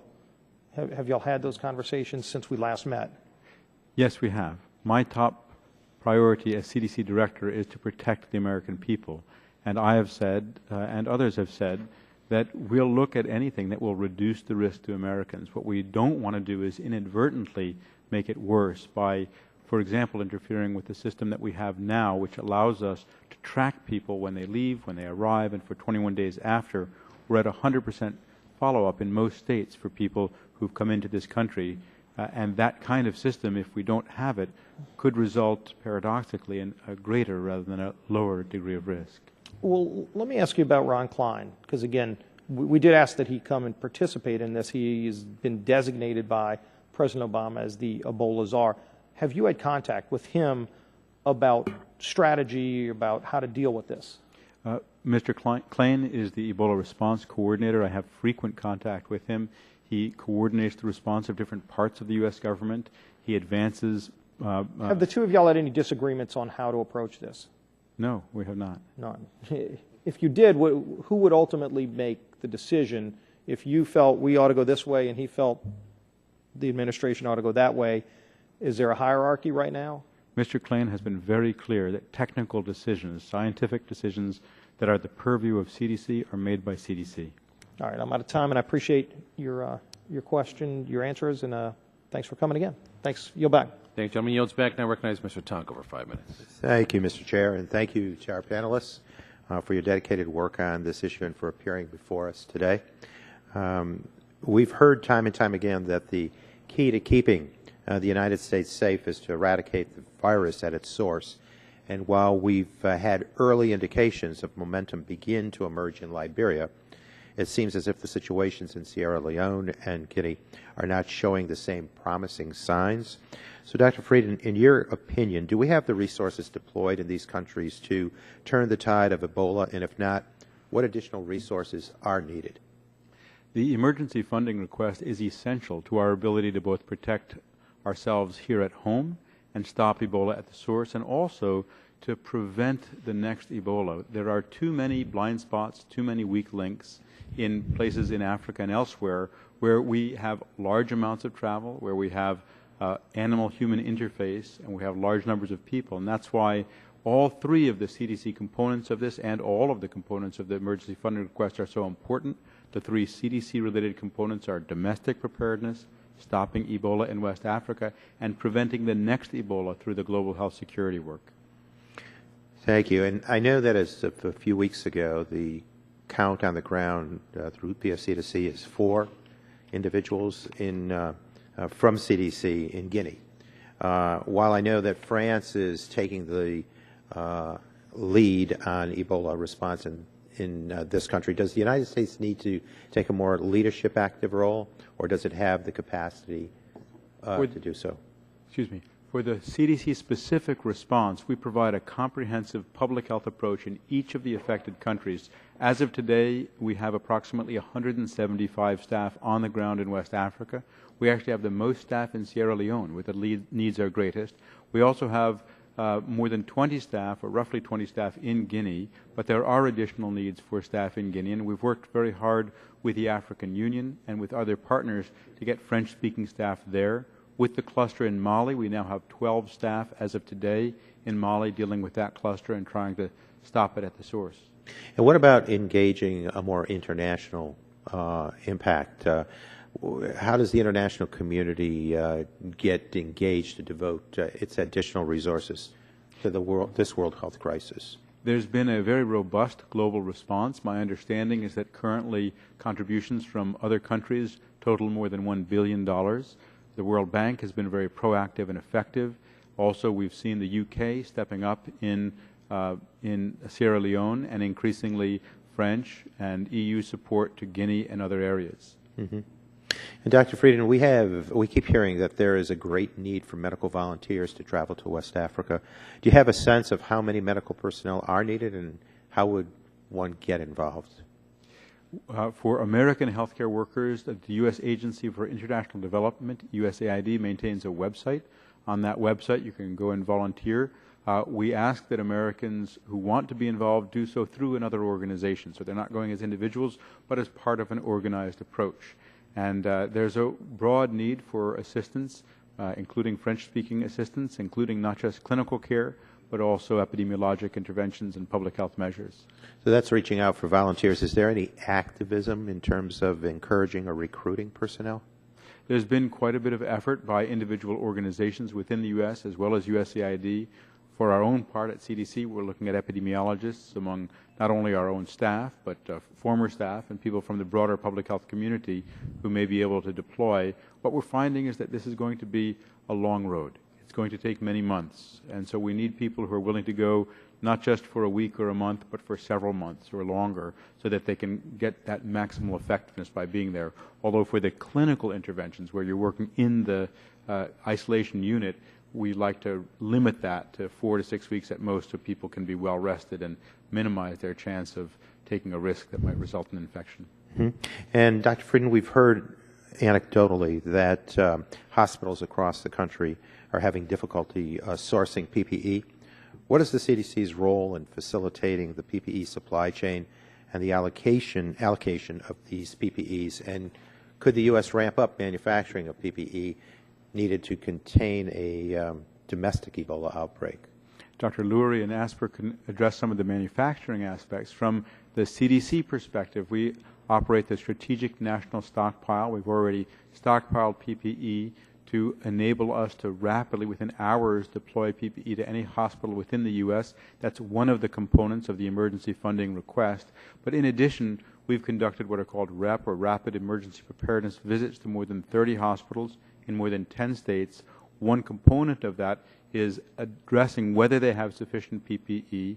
We've prioritized hospitals near airports, where those 5 airports where people come in, or where a large number of the African diaspora live, and we already have identified dozens of hospitals which are prepared in terms of their procedures and have ample PPE, but we understand that not every hospital in America can get every amount of personal protective equipment they want, and that's why Dr. Lurie's office has been working closely with manufacturers to both ramp up manufacture and prioritize those facilities most likely to need it. And we've been working with the SNS, or Strategic National Stockpile, to have PPE that we could deploy very quickly to hospitals around the country. Thank you. I yield back. Thank you. Mr. Harper is recognized for 5 minutes. Thank you, Mr. Chairman, and thanks to each of you for being here and shedding some light on this evolving situation. And both you, Dr. Frieden, and you, Dr. Lurie, have told us that this emergency funding request supports non-immediate, non-Ebola specific funding is part of this. Not all of this would be directly for Ebola, would it? No, I would disagree with that. Okay. The request is divided into 2 components: immediate and contingency. All right.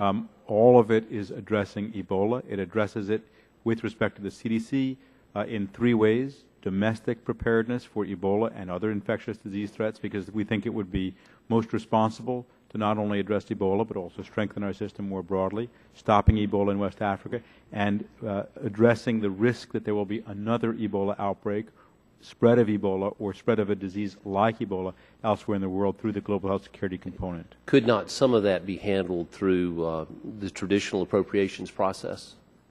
The situation is urgent with respect to Ebola.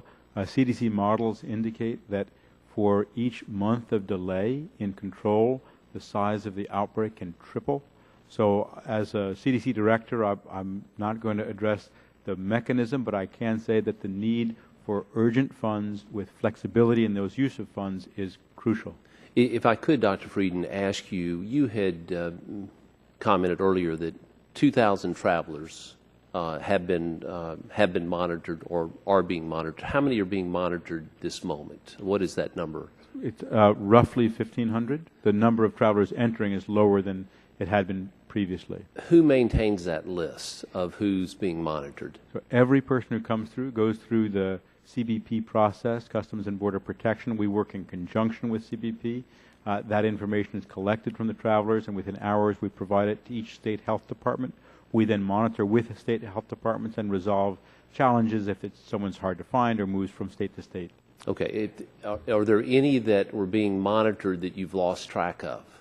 A tiny fraction, actually less than 1%, have been monitored and then not found. Some of those were later found to have left the country to go back on travel or otherwise.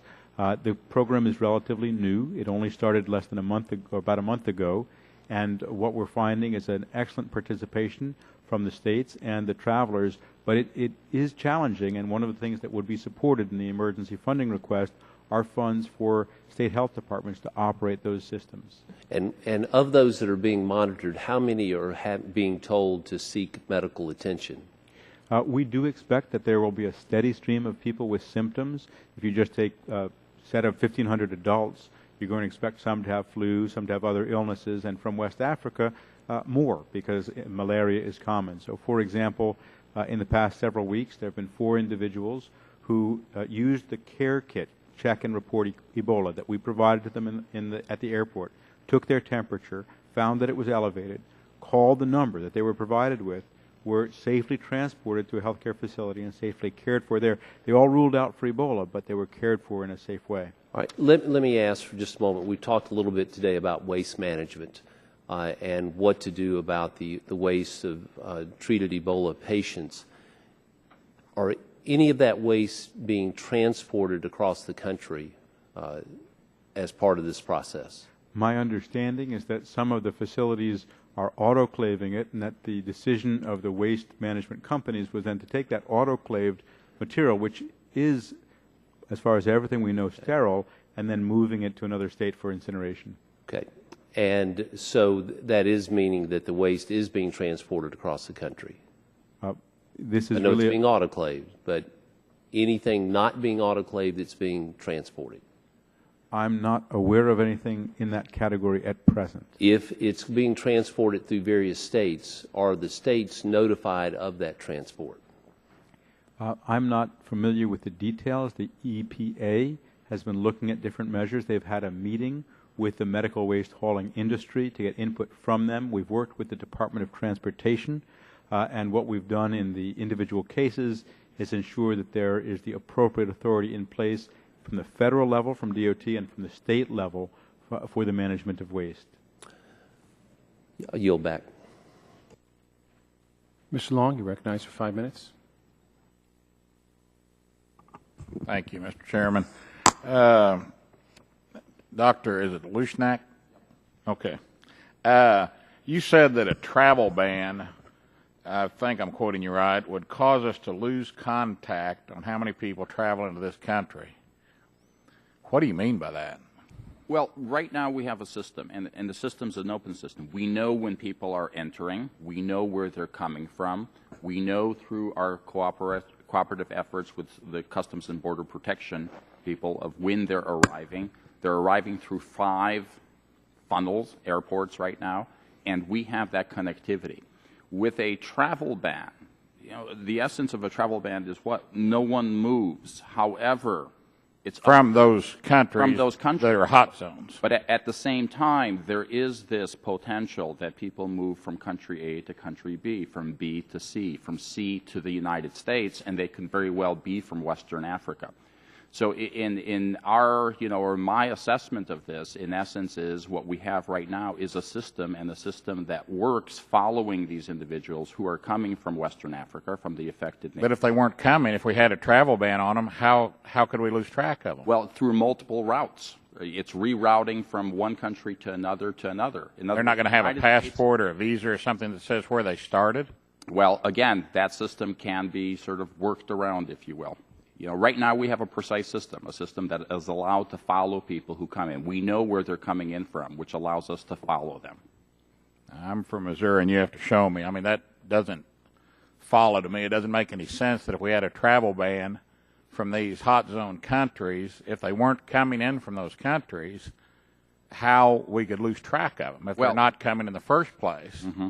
And if they want to do a workaround, we're going to have on their passport where they started, correct? Potentially, if the passports are correct, if they've not been manipulated.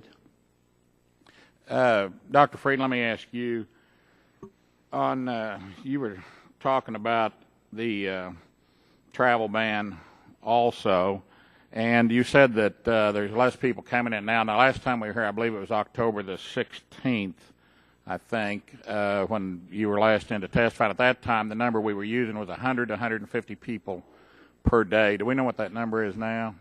From the data that I've seen until recently, it's been closer to 70 to 80 per day. So it's been about cut by 50% for one reason or another. That's my understanding. And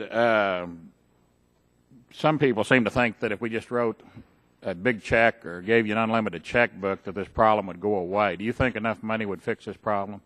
I think we have the ability to stop Ebola, but that's going to require doing what the emergency funding request asks for, strengthening our system here at home, stopping it at the source in Africa, and preventing another Ebola or Ebola-like situation where the world is most vulnerable.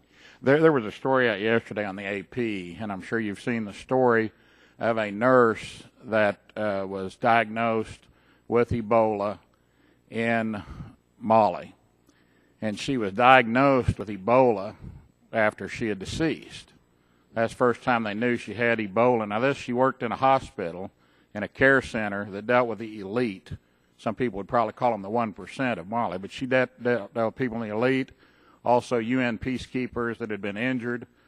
And after she deceased, they found out she had Ebola, and they didn't know where it come from. And the first Ebola death in Mali was 8 days after we had our last hearing in here. I think it was the 24th of October was the first death. Then they went back and they figured out that there was they were trying to figure out how she had contracted this. And then they went back and they found out that there was a 70-year-old gentleman that had come from, I don't know if it was Sierra Leone or where it was, but one of the, it was Guinea. He came from Guinea. And he apparently was the person that brought him to the hospital later deceased. They're not sure that was Ebola, but they found out that instead of kidney disease, he deceased from Ebola. And it's just disconcerting to me and my constituents how in a hospital in that area that they didn't even know. She obviously had symptoms before she passed away from Ebola. And one thing, just to wrap up real quickly, I know I'm kind of hitting 2 or 3 different areas, but Dr. Spencer, we heard one of the folks on the other side of the aisle earlier say that he self-quarantined, took care of himself. Was he not very misleading on, he didn't answer where he had been. He said he'd been home and in his apartment, and they checked the subway passes, and they checked his credit card and things, and found out that he'd actually been to the bowling alley, to a pizza parlor, and taken public transportation. Did he not, in New York? So in terms of the Mali situation, we have 12 staff on the ground there now. Right. And they've been there how long? So we've had staff in Mali since before their first case, okay, helping them with Ebola preparedness. And then the 2-year-old who died, who you mentioned, was unrelated, as far as we know, to the current case. The 70-year-old gentleman who died actually lived in a town that's on the border. I'm talking about a nurse that passed away, not a 2-year-old. I didn't mention a 2-year-old. So the source case for that nurse is the 70-year-old who you mentioned, sir. He lived in the town of Kurumali, which is on the border between Mali and Guinea. And his Ebola diagnosis was not recognized. He had other health problems. People thought he had died from the other health problems. And there's now a cluster of cases there, and we're working very intensively to try to stop it, because given the challenges of Mali, if Ebola gets into Mali, it's going to be very hard to get out. So we're hoping to be able to stop that. And they went back 3 weeks later and tried to sanitize the mosque that he had been prepared for burial in, correct? That is my understanding. So I would like to see, as I said back on the 16th, a travel ban, and I still don't understand how you can lose track of people that never came in the first place. I yield back. Thank you. Ms. Elmer is recognized for 5 minutes. Thank you, Mr. Chairman, and thank you to our panel. Dr. Frieden, one of the things that I have been doing is reaching out to the hospitals in North Carolina, and in my district alone, I have a number of hospitals that are saying that they're experiencing delays in receiving some of the protective equipment and protective wear that they need, specifically short supply of Tyvek suits, shrouds, and N95 masks. They're being told that it could be 6 to 8 weeks or possibly even longer What role does the CDC play in this, and why would there be a delay in this equipment? We've looked at 3 levels of hospitals. First, the hospitals around the airports. We want to make sure that they have ample supply. Also, the hospitals, I should say, which are the specialty facilities like Nebraska, Emory, and NIH. Second is the facilities where large numbers of people from the African diaspora live, where we might have another case. And third is all of the other facilities in the country. And given the number of facilities, there is not currently enough PPE on the market of some of the products to give every hospital as much as they would like. At CDC, we have a strategic national stockpile, and that stockpile already has enough PPE to distribute to hospitals that urgently need it within hours. We also have worked through our rapid Ebola preparedness teams, or REP teams, with several dozen hospitals around the country to get them ready. When we worked with them, we found that although they might have shortages of some protective equipment, they have been able to meet those shortages by contacting the manufacturers. And I understand that what Dr. Lurie and her office has done is to work with the manufacturers to both scale up, so they're working very hard to produce more, and prioritize facilities that are most likely to need facilities. For some of the products, such as N95s, we have ample supplies in the Strategic National Stockpile, and we could provide as needed. Okay. And Dr. Lurie, do you want to comment on that as well? Sure. One of the things that my office has done through our critical infrastructure program since the very beginning is reach out and work with the manufacturers and distributors. I've personally spoken to the leadership at each of the manufacturing companies, and each of them now have gone to 24/7, manufacturing. 3 shifts a day manufacturing. In addition, they've all made a commitment to work with us, and we're actively doing this so that if a hospital is on our first list of being really ready to take care of Ebola patients or needs PPE urgently, they will prioritize the orders. What they told me very interestingly is that because a lot of people are frightened, that many hospitals are, they think, double and triple ordering PPE from different distributors and different manufacturers because they want to be sure that they get some. So part of our job is to be sure, working with them, that people get what they need. And as Dr. Frieden said, through the Strategic National Stockpile, we're very confident that we can get enough PPE to any hospital that has an Ebola patient. Okay. We also want to be sure that they have enough. The manufacturers and distributors have also developed some training material, so you don't have to train on real PPE. They'll go out to a facility and let you use other kinds of samples to practice. Okay. Dr. Frieden, in relation to travel, I've been in touch with my local hospital, or excuse me, my local airport, Raleigh-Durham International, and obviously that is not one of the 5 designated airports, but I am concerned about our Customs and Border Protection officers. They're the first line. They would be the first to come in contact. They are not healthcare professionals. With this increased threat of Ebola, is the CDC prepared or has dedicated additional funds to those airports outside of the 5 designated to help with training and personnel issues? Part of the emergency funding request is to ramp up some of the quarantine services. Our focus is working in the 5 funneled airports now, and we've worked very closely with Customs and Border Protection. It's been an excellent partnership. We've provided training, information, but we understand that there's a desire for more information. With the funneling process, we're now able to ensure that almost all travelers go to those 5 airports. One last question. Is the CDC working with OSHA and Department of Labor on helping hospitals to be trained and up and ready for the preparedness? Yes, OSHA has been part of the CDC teams and offers its services and information to hospitals that are working on preparedness. Okay, great. Thank you. And I just want to say also that I wish that Mr. Klain was here with us today as part of this panel, because I think the information that our new Ebola czar, that he could provide some very important information. So I just want to state that. Thank you. The gentleman yields back and now recognize Mr. Olson for 5 minutes. I thank the chair and welcome all our witnesses. My home is Texas 22. It's a suburban Houston district. Many folks who live there work down at the Texas Medical Center and may live in rural parts of Texas 22, Needville, Texas, where cotton is still king. The Ebola case in Dallas spooked them. It spooked them badly. 2 schools in Cleveland, Texas, shut down for days because 2 students were on that flight coming back from Cleveland with that nurse who'd been exposed. Cleveland is closer to Houston than it is to Dallas. Galveston, Texas had a cruise ship dock there. Came home early because a nurse from Dallas self-imposed quarantined herself in her cabin. The waste coming from Dallas is coming down to Galveston, UTMB, to be incinerated in 55-gallon drums, 1,800 degrees Fahrenheit, to completely burn the waste from treating the Ebola cases in Dallas. Everything goes to Galveston and comes through Texas 22. One common frustration I've heard over and over back home is the deluge of information coming from CDC and all of y'all. It's confusing and overwhelming. I've heard that from big hospital systems and small providers.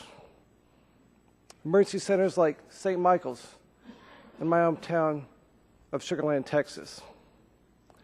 I'm worried about the little guys like St. Michael's. I have a question for all 3 panelists. First one's for you, Dr. Frieden. What is your organization doing to ensure that small guys like St. Michael's are ready if an active Ebola patient shows up at 2 in the morning on Thanksgiving night? First, we're working with the travelers themselves so that they know where to go. They have a number to call. They're checking their own temperature so that they can promptly identify if they have symptoms and be cared for before they become severely infectious. Second, we're providing information through our website, through webinars, through demonstration and training practices to hospitals throughout the U.S., as well as hands-on training through our rep teams and our CERT teams if there were to be a case. And third, we're working very closely with state health departments, which we really think are key here. And one of the critical components of the emergency funding request is strengthening and providing more resources to state health departments exactly for this, to strengthen infection control for Ebola, other deadly threats, and things that are daily endangering the health of patients throughout the country. And we think that state health departments and hospitals have a critical role to play, and to maximize the impact of that, it will require the resources, and it will require taking an approach that addresses Ebola as well as other deadly threats and strengthens our everyday systems of infection control. Dr. Lori, how about yourself, ma'am? HHS, helping St. Michael's. Helping St. Michael's. Well, so one of the things that we have done through our hospital preparedness program is reach out to all of the hospitals around the country. Hospitals are now organized into coalitions, which are community-level collections of hospitals and dialysis facilities and nursing homes and others. Texas has a very well-organized system of this, and reaching out through them, they are able to reach to St. Michael's, number one, to say if they needed personal protective equipment, could they get it through their coalition? If they needed help with exercises and training, they could get it through their coalition. Number two, as I mentioned before, we've had a very aggressive national outreach and education campaign that's been open to healthcare providers, including healthcare providers from St. Michael's and anywhere else around the country. People can take advantage of numerous phone calls and webinars. They've reached nurses, they've reached doctors, they've reached hospital administrators, they've reached EMS professionals around the country. At this point, we've reached over 360,000 people across the United States with this. So finally, it is our goal that every hospital, including hospitals like St. Michael's, will be able, as Dr. Frieden says, to think Ebola, to recognize a case, to safely isolate a case, and to be able to get help. And finally, through the state health departments, and I know you'll hear from Dr. Lakey in a little while, they called the state health department, and if they have questions or concerns about a patient with a Ebola-like syndrome, the state is in a very good position to help as well. And Dr. Leszek, after your question earlier, but one more question to you, Dr. Frieden. You were quoted on October 2nd saying, this is a quote, essentially, any hospital in the country can take care of Ebola, end quote. Do you stand by that quote today? Any hospital? Clearly, it's much harder to care for Ebola safely in this country than we had recognized. It is the case that every hospital in America should be ready to recognize Ebola, isolate someone safely, and get help so that they can provide effective care. That's why we established a CERT team, CDC Ebola response team, that will fly in at a moment's notice for a highly suspected or confirmed case to help hospitals throughout the country. Thank you. Yield back. Now recognize Mr. Johnson for 5 minutes. Thank you, Mr. Chairman, and I too want to thank the panel for joining us today. Thank you very much. Dr. Frieden, have any other states also applied stricter standards than the CDC has in terms of how to handle Ebola? CDC guidelines are just that for states, and states are free to be stricter than that. We're gratified that most have followed our standards, and really what we say is pretty clear. But do you know if any states have stricter standards? Yes, some do. Okay, all right. Why do you think the states are adopting stricter standards than the CDC? Are you confident that your standards, the CDC guidelines and standards, are strong enough? We believe that our standards, if followed, are protective of the public. They require that people who may be at any elevated risk, or some risk rather, that those individuals have their temperature monitored every day by direct active monitoring. And that is something that allows us to interact with the person, to talk with them, and to determine on an individual basis if they should stay home that day or if they might be reasonable to allow them to do other things. Have you talked to any of the states that have stricter standards to find out their rationale for the stricter standards? I've had some communication with some of the individuals involved and understand some of their thinking process. The number of individuals who are subject to those stricter standards is really quite small, and all of those individuals, by our standards, should be in what's called direct active monitoring, which means someone actually watches them take their temperature each day, has a conversation with them, and confirms that they're healthy and don't have a fever. Okay. The last time that you were with us, we talked about having tested these standards. Have the standards been fully tested, the guidelines been fully tested across the country? Back to what my colleague from Texas just mentioned, so that every hospital knows what to do? Have they been tested? So the standards in monitoring travelers are being implemented now by every state in the country, or virtually every state in the country, tracking people coming back from West Africa, monitoring them for fever. Have they been tested? I'm not sure I understand your question, but with respect to the travel... Then let me explain the question. Going back to my military experience, and I think some of the gentlemen here can understand that, we do things called operational readiness inspections. We don't wait for the bullets to start flying before we know what we're going to do when they do start flying. You come to Appalachia, Ohio. There are lots of little community hospitals that dot our region. Are those hospitals fully up to speed? Have they tested and have they signed off on any kind of guidelines that they have tested their Ebola process? In terms of hospital preparedness, many hospitals have undertaken drills. We've also had... Has CDC mandated any drills? CDC does not mandate that hospitals do drills. We provide guidance, support, and resources for hospitals. Have you recommended that they... Yes, and we've been directly involved with them in doing that, and we've reviewed for the reps-visited hospitals, those that are most likely to receive a case. We have visited those hospitals. We've overseen their drills. We've overseen their preparedness, and we've worked with them on advancing their preparedness. Okay. It's my understanding there are several Ebola centers scattered across the country, also referred to as infectious disease centers. Most of them have a patient capacity of 1 to 2 people. As of right now, most individuals with Ebola treated in the United States have been transported to one of these centers to better manage their illness. In the event that a larger number of cases were to show up in the U.S., how does the CDC plan to treat a patient load that exceeds the capacity of available bed space in those centers? The challenge of a cluster of Ebola would be substantial, and it would be a matter of using all available... Define a cluster. Would be a handful of cases, could be 5 or 10 cases. In a kind of practical worst-case scenario, this is something that could be seen. In this case, we would use all available local resources, if need be, surging healthcare workers in, and we would also transport patients to facilities around the U.S. where they could be treated. Do we have, I mean, these centers are set up to handle 1 or 2 patients because of the unique requirements of the disease, the virus. Do we have transportation systems that are capable of transporting Ebola patients in, if that outbreak were to be bigger than the 1 or 2 that we're talking about? We have some transportation facilities for Ebola patients in the U.S.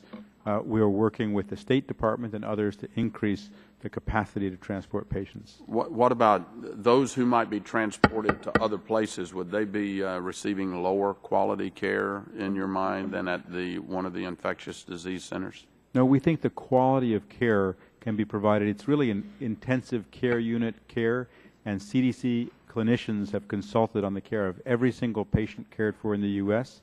and provided to each and every one of them access to experimental treatments and state-of-the-art care. Okay. Gentleman's time has expired. Now, Thank you. I'll yield back. I can recognize Ms. DeGette. Do you have questions that you wanted to ask? Go ahead. She's going to yield at this point. I now recognize Mr. Griffith for 5 minutes. Thank you, Mr. Chairman. Dr. Frieden, I'm going to try to move through these as quickly as I can, so I appreciate short answers.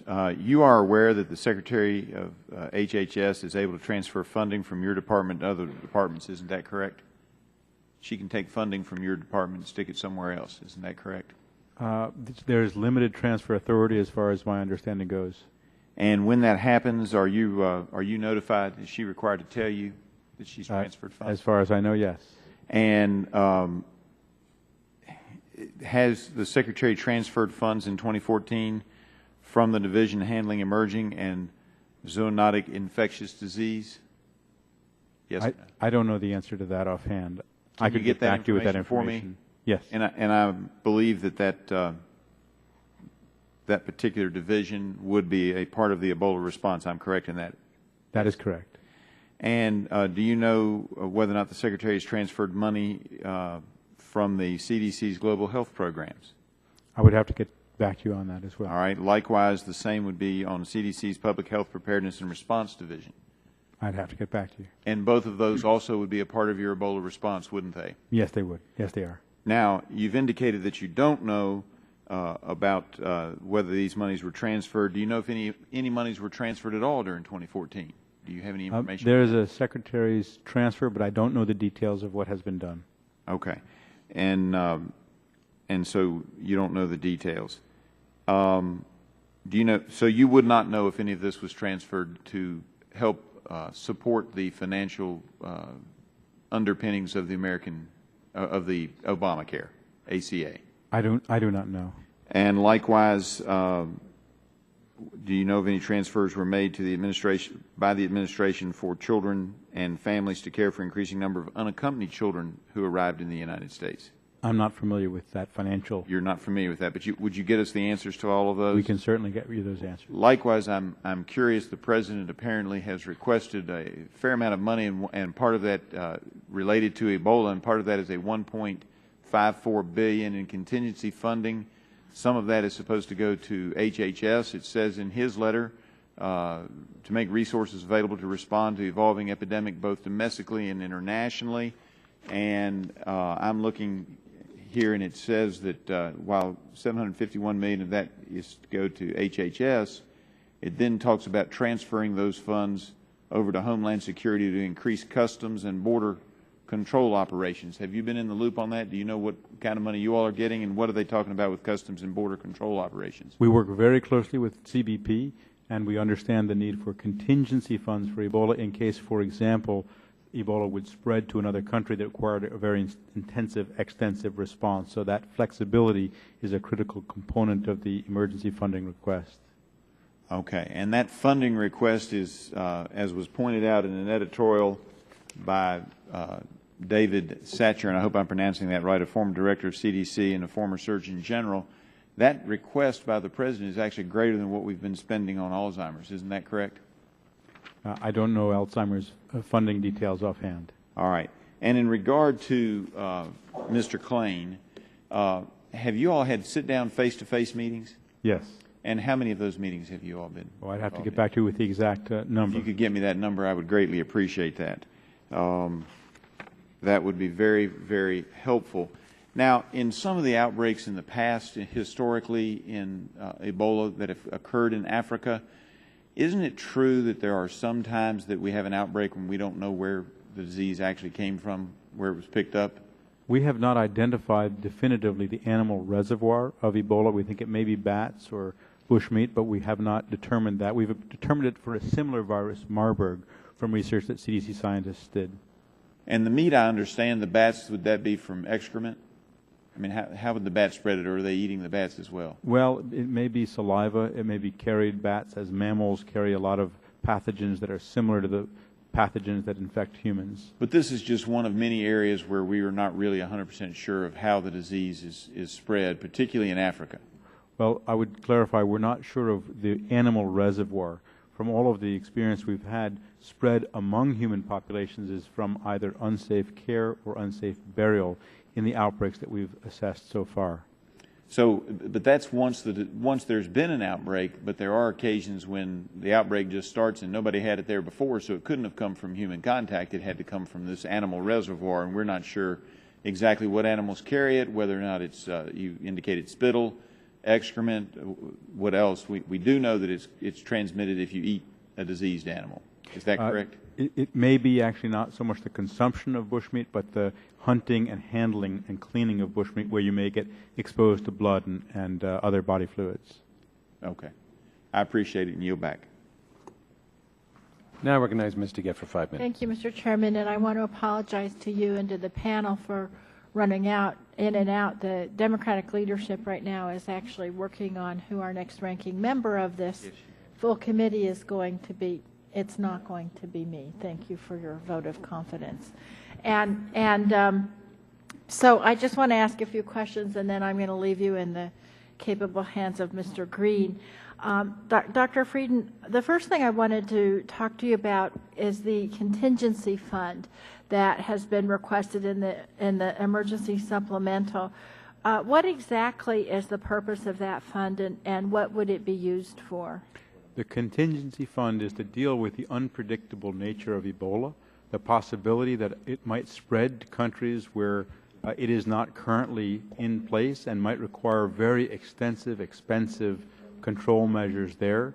Also that we might have new interventions, such as a vaccine, and need a large and potentially expensive program to implement a vaccine program in affected communities and for healthcare workers. And why would you need to do that through a contingency fund and not through an additional emergency supplemental if that situation, either of those situations presented themselves? You know, in the words of one of my staff at CDC, in the case of Ebola, it's the lack of speed that kills. We need to be able to respond very quickly to changing conditions on the ground. And we're seeing that right now in Africa, is that right? That is. Everything's changing very quickly in Africa. Absolutely. We're responding to a cluster in Mali.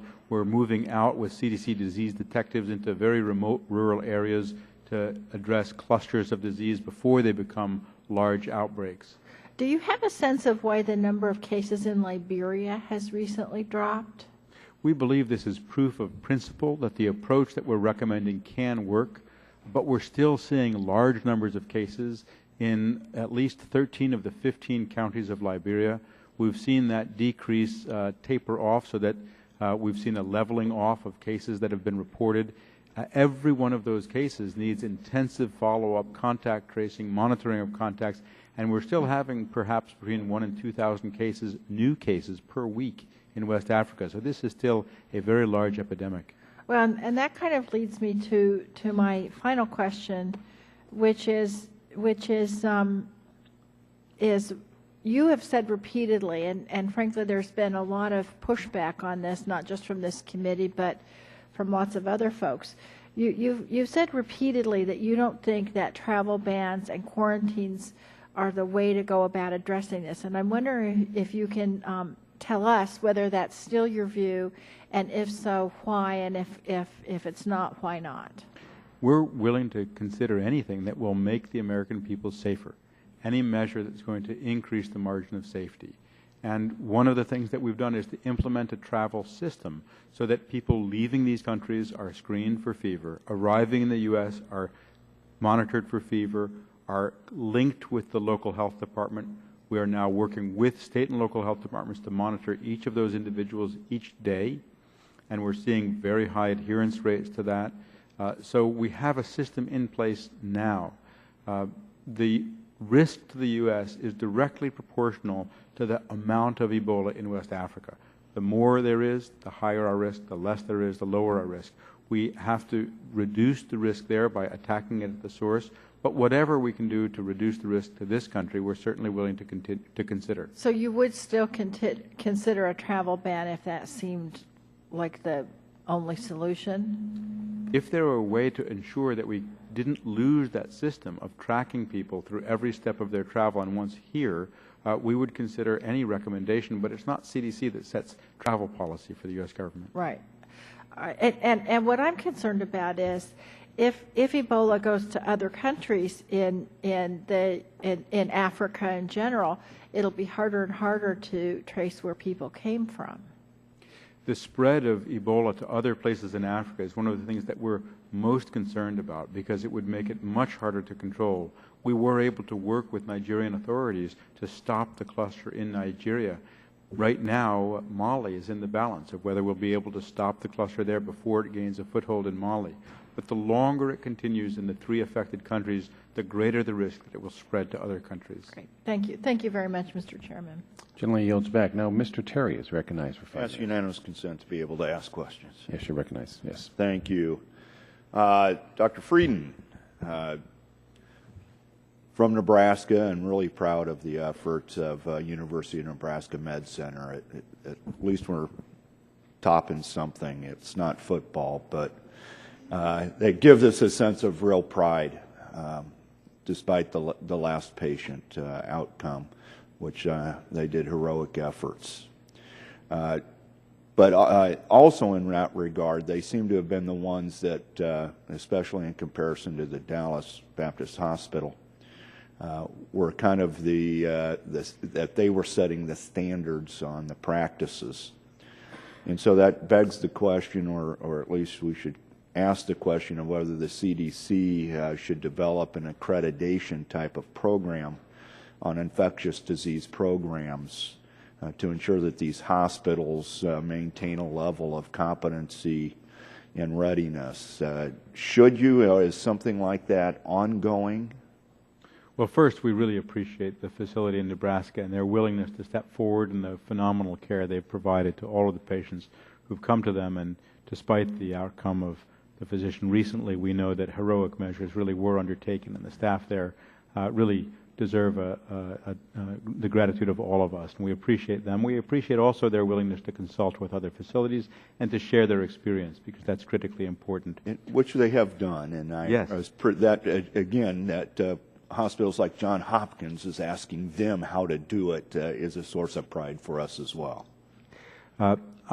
What we've approached is something called the REP team, the Rapid Ebola Preparedness Team, where we send a team in to work with the facility to outline every aspect of their preparedness and to see how ready they are, and then to provide recommendations for what more they can do.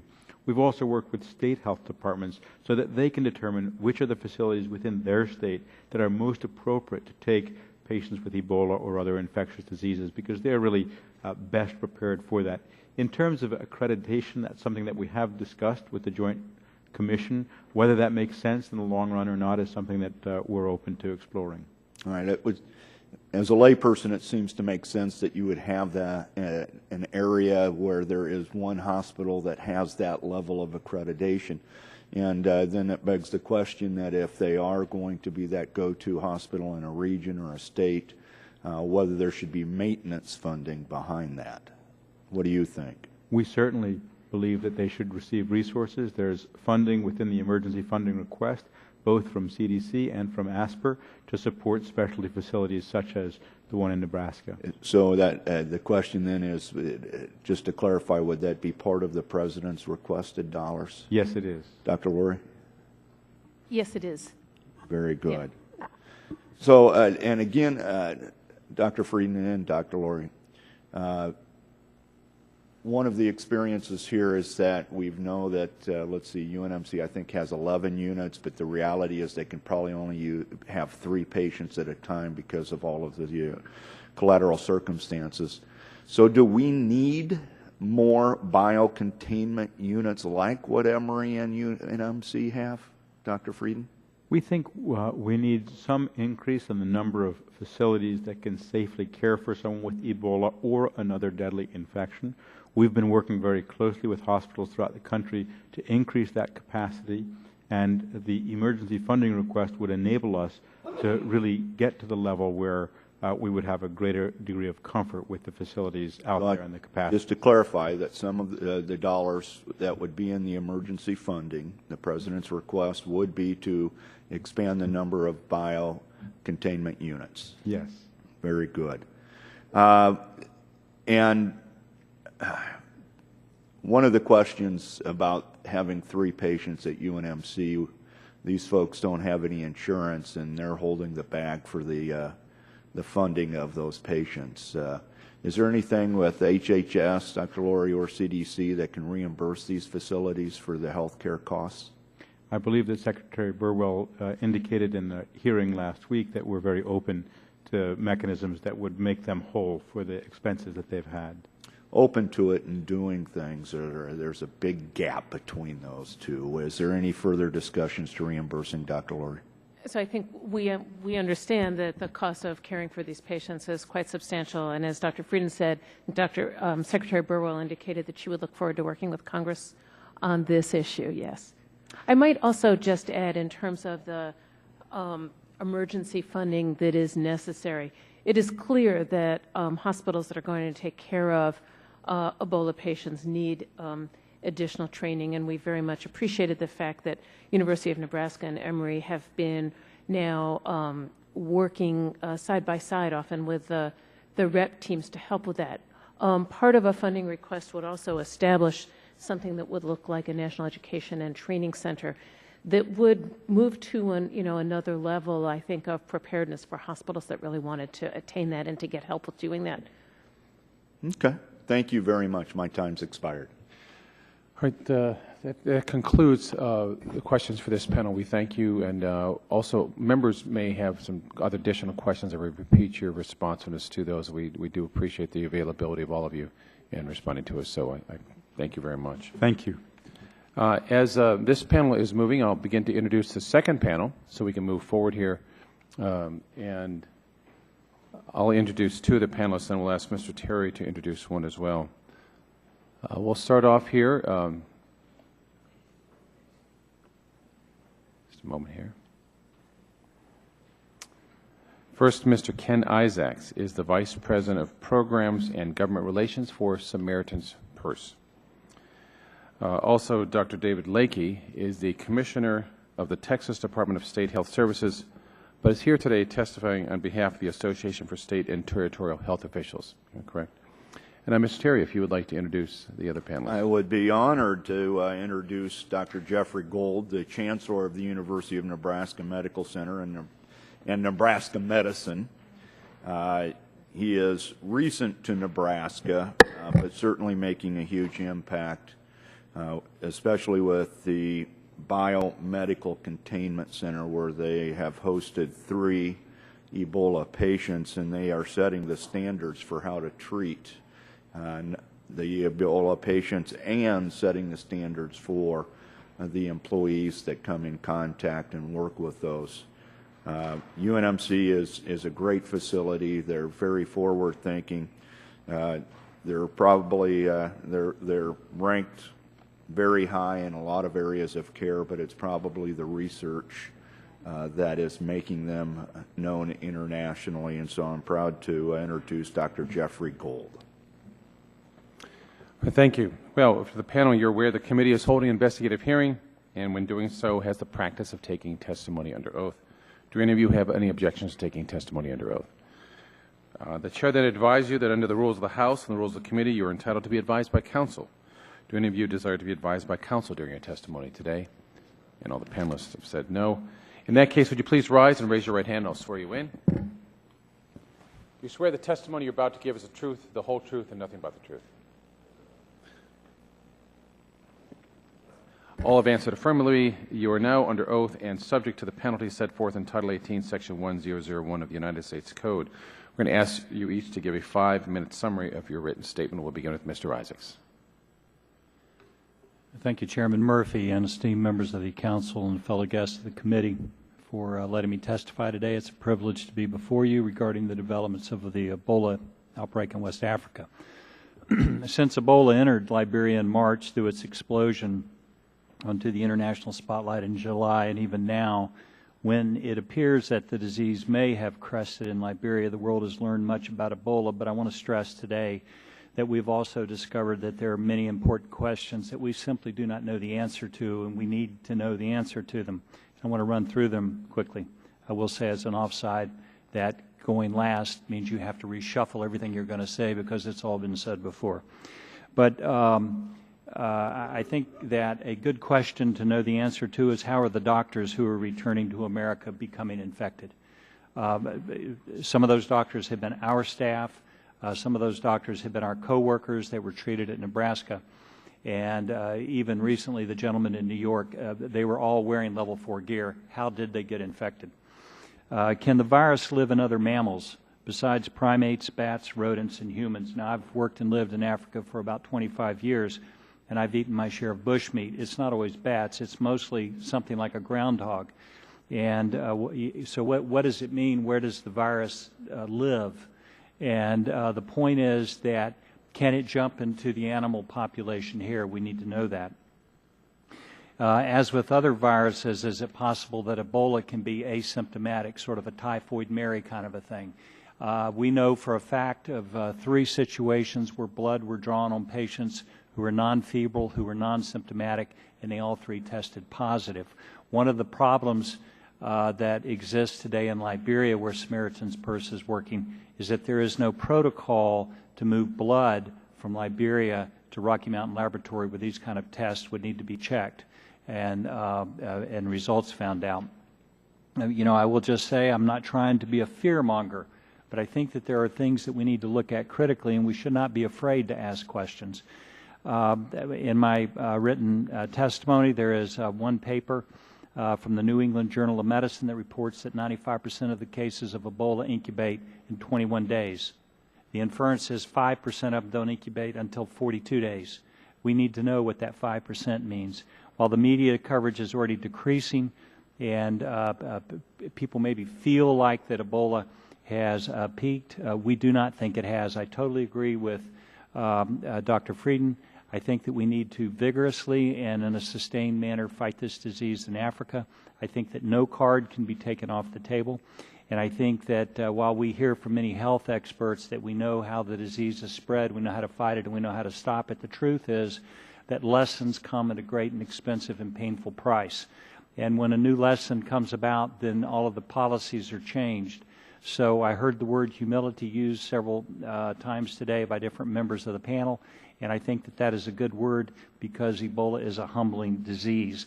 When you talk to the epidemiologists, they're all over the place. CDC is saying 1.5 million people by the middle of January, and the World Health Organization is saying that in December maybe 10,000 people a week. The point is we don't know. Several things that that I want to say right quick is we're seeing the disease go down in Liberia today as it regards empty hospital beds, as it regards deaths, and as it regards patient loads. But at the same time, we're seeing a significant increase in Sierra Leone, the country next to it. So it's clear that the disease has not peaked. Actually, if anything, I would say that it perhaps has ran its course, and we don't know what its course is.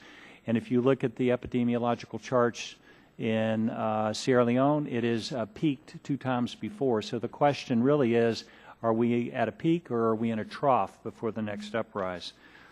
Practically speaking, I think that a couple of things that we need to look at is travel ban, travel restrictions, or I like to say travel management should not be taken off the table. The real threat to the United States, I do not feel, is going to be how many people are sick here.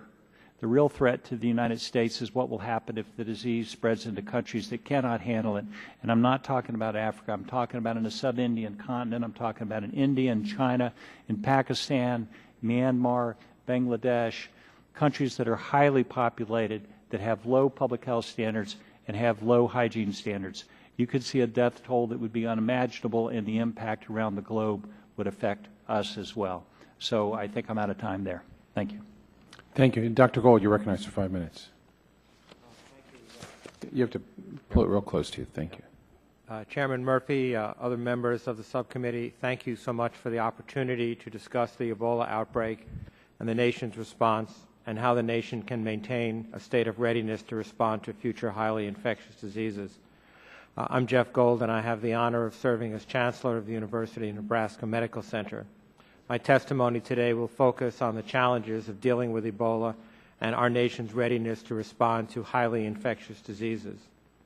As has been said many times earlier today and well before, the United States is dealing with a serious public health crisis with the Ebola outbreak in Africa. It is a crisis that the United States has both the expertise to contain and to help resolve. One of the most pressing goals to accomplish from the Ebola outbreak is how to best leverage the know-how to train and to better prepare the nation's healthcare system to combat future highly infectious threats like Ebola here and around the world. The University of Nebraska Medical Center is recognized as a national resource for our readiness to provide care for Ebola patients and also our ability to provide training on Ebola and other highly infectious diseases. We have successfully treated Ebola now in 2 patients and not in 1, most recently passed away yesterday.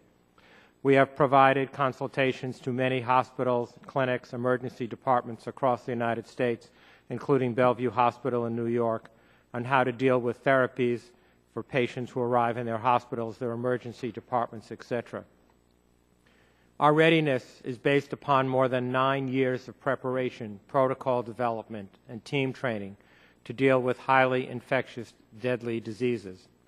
As a result, we are now responding to literally hundreds of hospital inquiries across the nation, asking how to prepare if Ebola arrives in their community. Emory University Hospital is experiencing similar inquiries, and we are working closely together. One step that we took to respond to the immediate national demand for information and training was to work with Apple Computer to convert our 9 years of protocols and procedures into easily accessible and completely downloadable multimedia materials and videos for healthcare providers. That was accomplished in 1 week, which is now available through Apple and through public media and can be accessed on any personal computer, with well over thousands and thousands of physicians and members of the public who are downloading content specifically about personal protective equipment and others. You might ask, why Nebraska? Why is the biocontainment unit that we opened in 2005 in existence? This followed the 9/11 attacks. It was built upon concerns about anthrax on congressional offices and SARS attacks. We recognize that the commonness of international travel increased the chance of global spread of highly infectious diseases. Our unit has written and rewritten protocols and procedures and collaborates consistently with national organizations and other medical centers. We rigorously train with local emergency responders, state emergency management, and military units through our relationships with STRATCOM and others. We spend a great deal of time considering the response plan if another highly infectious disease were to occur and how this could be scaled. The university is also a Department of Defense authorized university-affiliated research center, which specializes in developing medical countermeasures to weapons of mass destruction, including highly infectious viruses. We have a history of conducting extensive research in these areas, including vaccines, antivirals, early detection, etc. What has become obvious from this Ebola crisis is that a national readiness plan is absolutely necessary. Our biocontainment unit is one of 4 in the nation.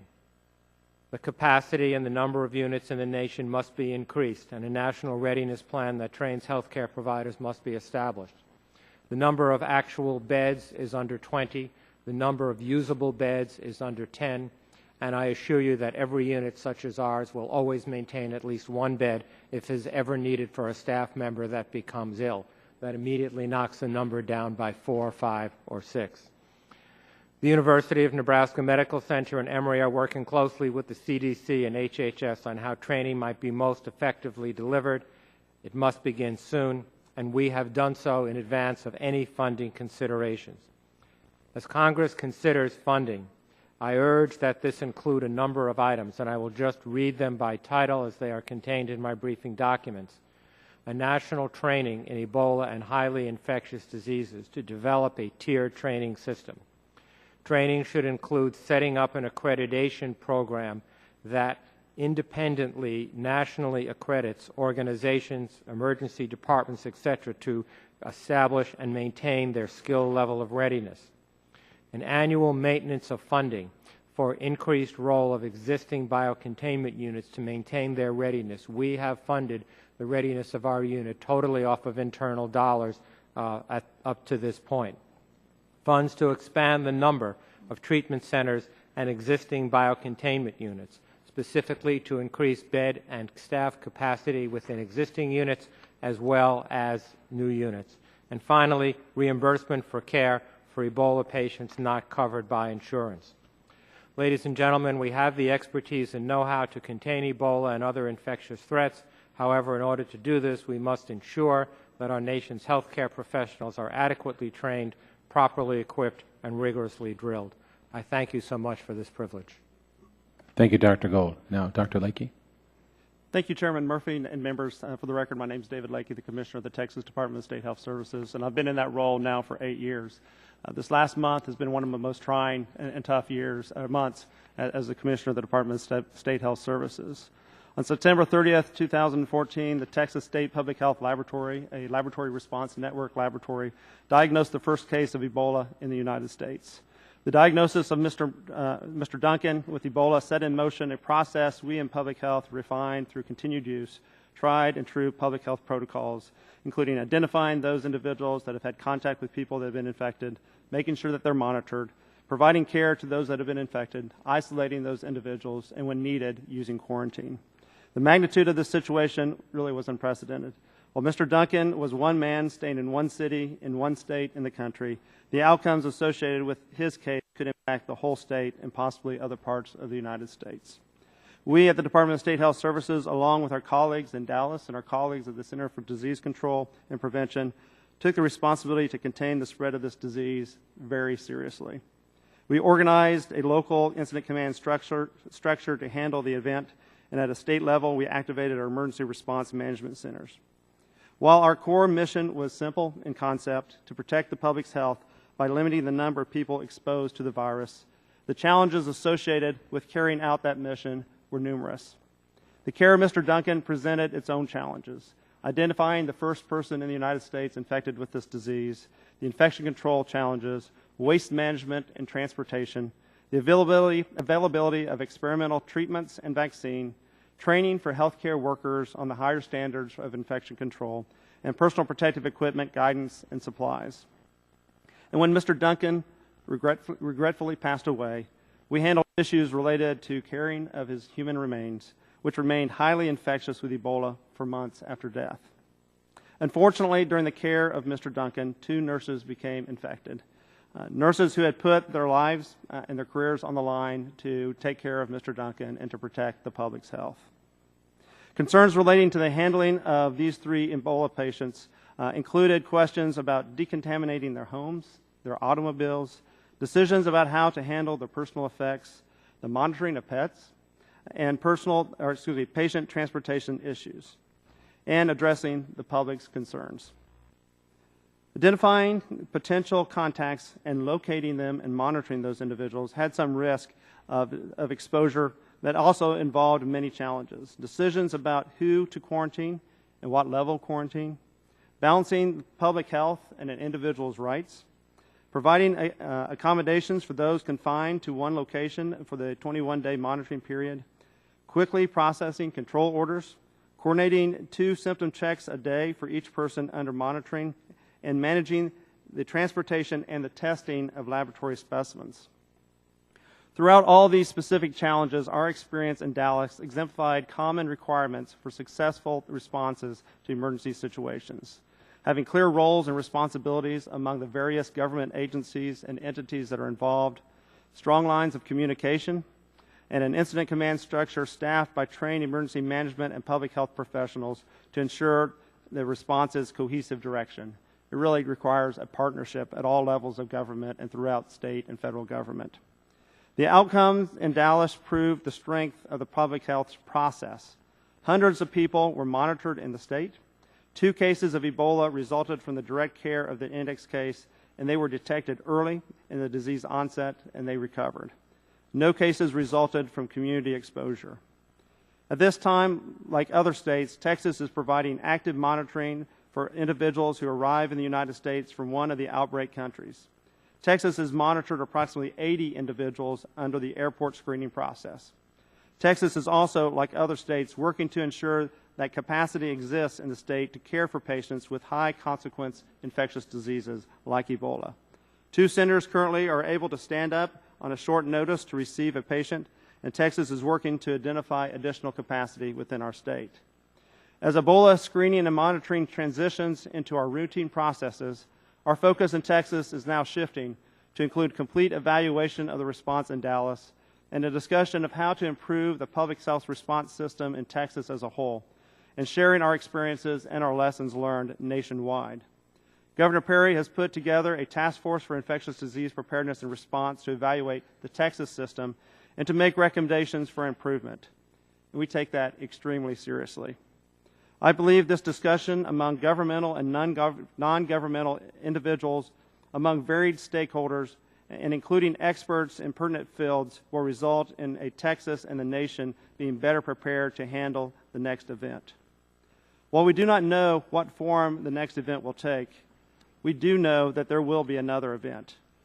As I tell my colleagues at the state and national level, it's my expectation that as a Commissioner of Health, that I'm going to have to manage one major disaster each and every year, one unthinkable event per year. And that is why the funding that is provided to states through the Hospital Preparedness Program and FEP is very important to what we do, and that partnership is really critical. And finally, I want to thank my colleagues at both the Dallas County Health Department and the Center for Disease Control for their work and their support, and this really was a team effort. Thank you, sir. Thank you. Dr. Gold, I know you have some travel plans. We have about 20 minutes of questions. Will you be able to accommodate that? Yes, sir. Whatever your needs are. Thank you very much. I appreciate that. Then I'll recognize myself for 5 minutes. Dr. Gold, you mentioned a number of comments about what needs to be done with the administration's request for funding. I don't know if you've had a chance to read it. Have you? At least in general terms. Okay. Yes. So would you know whether or not there's an adequate plan to support the request yet? I don't want to put you on the spot. I don't think the granularity is in the written materials that have been provided. Would you do us a favor as someone at a hospital dealing with this? Could you make sure you get to the committee specific recommendations? In fact, I would ask that of all the panelists who've all dealt with this, it would be very, very helpful to have that kind of granularity. Thank you. Mr. Isaacs, you've been to Africa? You've been to Africa? Oh, yeah. A lot of times. The CDC has guidelines for health monitoring and movement for healthcare workers who have been treating Ebola patients in Africa. Now, they classify as some risk those professionals who have had direct contact with a person sick with Ebola while wearing personal protective equipment. You have cited that some people wearing personal protective equipment have still contracted Ebola. It's an obvious fact, yes. So some risk individuals have no mandatory restrictions on travel or public activities. In fact, there's no requirement for returning healthcare workers to self-isolate or avoid public transportation like subways, bowling alleys, et cetera. I might want to add, we've done a survey of members on this site, and every single member who asked hospitals in their district has returned comments saying that all those hospitals said for those first 21 days, those healthcare workers are not going near a patient. They'll be furloughed, they're to stay home, take their temperature multiple times a day. Do Samaritan Purse healthcare workers follow guidelines such as this when they return? We actually have written our own protocols and guidelines back in late July when Dr. Kemp Brantley, who's testified here, was coming back. We were bringing out about 40 people. We contacted CDC and asked them what their protocols were. And frankly, They told us just to have our staff check their temperature twice a day, and if they got a fever, go to the local health department. We didn't feel that that was adequate because we had just come through a very serious bout with Ebola, and I think we probably had a more realistic encounter with it than perhaps other people had. So we created our own protocols. We check our staff through direct monitoring every day, 4 times a day. We have a little bit lower threshold, and we do keep them in a restricted movement, no-touch kind of protocol for 21 days. So you're saying that your protocol goes beyond the CDC recommendations? There's no question our protocol goes beyond the CDC. Well, CDC says that's not necessary. Do you agree? Well, you know, all I can say, I mean, there was a question a minute ago about CDC, you know, disregarding what we're saying. CDC is a large organization. They create a policy. So if you call them and say, well, we think we ought to do this, they say, well, that's not our policy, and then they don't engage any further. That's just the reality that we have run into, and I don't mean any disrespect to CDC. I'm very appreciative of them. But for us, we live in a small town. So our national headquarters is in a town with 40,000 people. What we have ran into is that the spouses of some of our returning staff don't want them coming home. The returning staff don't want to be around their children. And we don't want to spook everybody in our community. So you're erring on the side of extra safety? We are, yes, sir. We're. Let me ask another thing. This has to do with discussions I've had with Franklin Graham, son of Billy Graham, and highly respected individuals here. But listed that there are some problems for people, the NGOs, the charitable workers, et cetera, as well as government workers traveling back and forth to Western Africa. Is that a fact that there is difficulties with travel? I think that is one of the greatest vulnerabilities that the United States has to fight the disease in West Africa. There is not a dedicated humanitarian bridge. What has happened, I mean, there's been a lot of talk about, well, a 21-day waiting period would make it onerous for volunteers and they wouldn't go. I'll tell you what will make it very onerous is for volunteers not to have an assurance that they can get a flight out. I promise you they will not go. How many airlines can currently fly in and out of Western Africa? I heard it's like Sabrina Air. And well, I think it's 150 or 200 a week, according to what he was saying. That's general population. I don't know how many relief workers. But we don't have a bridge for the relief workers. There are 2 airlines that fly in and out of Liberia. One is Brussels Air, and by the way, when you get off in Brussels, you just walk. You go anywhere. You're not monitored for anything. And the second one is Air Maroc, Royal Air Maroc. If they should decide it's not in their commercial interest to continue flying into Monrovia, then there will become an effective commercial quarantine on Liberia. Then what's the backup plan? Plus, as I understand that getting supplies to West Africa is a huge problem. I understand that they had twice had to lease planes. 2 747s at a cost of about $460,000 apiece, and each one can take about 85 tons. And but logistics in and out for cargo, logistics in and out for people, I think we have a great vulnerability there. There is one organization that is flying like a nonprofit. They've done 4 flights. That's great, but that's not enough. So make sure I understand what you would recommend is that the United States government or could help sponsor a charter flight twice a week from the United States to Africa, from Africa to the United States, so that workers, government workers, volunteers, NGOs, et cetera, would have a clear bridge, in which case they could be tested before they get on the flight, tested during the flight, tested when they land at one point in the United States, would simplify this whole process. Am I correct? I 100% support the concept of a dedicated humanitarian air bridge from the United States directly to West Africa. Now, there would be 1,000 details to work out, but we have a vulnerability. If Brussels Air stops flying for their commercial reasons, we will have no air access. Thank you. I'm out of time. I'll yield to Mr. Green for 5 minutes. Thank you, Mr. Chairman, and thank our panel for waiting today. And to follow up, I think that it would also be more certainty because instead of, like you said, going to Brussels or somewhere else and just walking around, it would be the testing. And I assume these healthcare workers would love to have that because they don't, like you said, they don't want to infect their own families. Dr. Lakey, let me thank you because I know a few months in October there was a lot of, it seemed like unusual statements being made about Ebola, but when the state of Texas made the decision on how you would develop the protocols right after that, I appreciate that because it really sounded like everybody was getting back to normal and saying, okay, this is an illness, we're going to deal with it, and this is how we can do it. So I appreciate the state doing that. And but let me go on to some questions. Dr. Gold, one of the interests I have, and I said earlier, is that how did University of Nebraska develop this facility? I think it was opened in '05, and was it a combination of state, local, university funds, federal, to develop the largest containment lab in the country? Thank you. The unit was opened in 2005. It was planned shortly after the 9/11 events, the anthrax scares, and it was done predominantly on university funds, to some small extent on state funds, and I believe there were some federal Department of Defense dollars involved in the planning as well.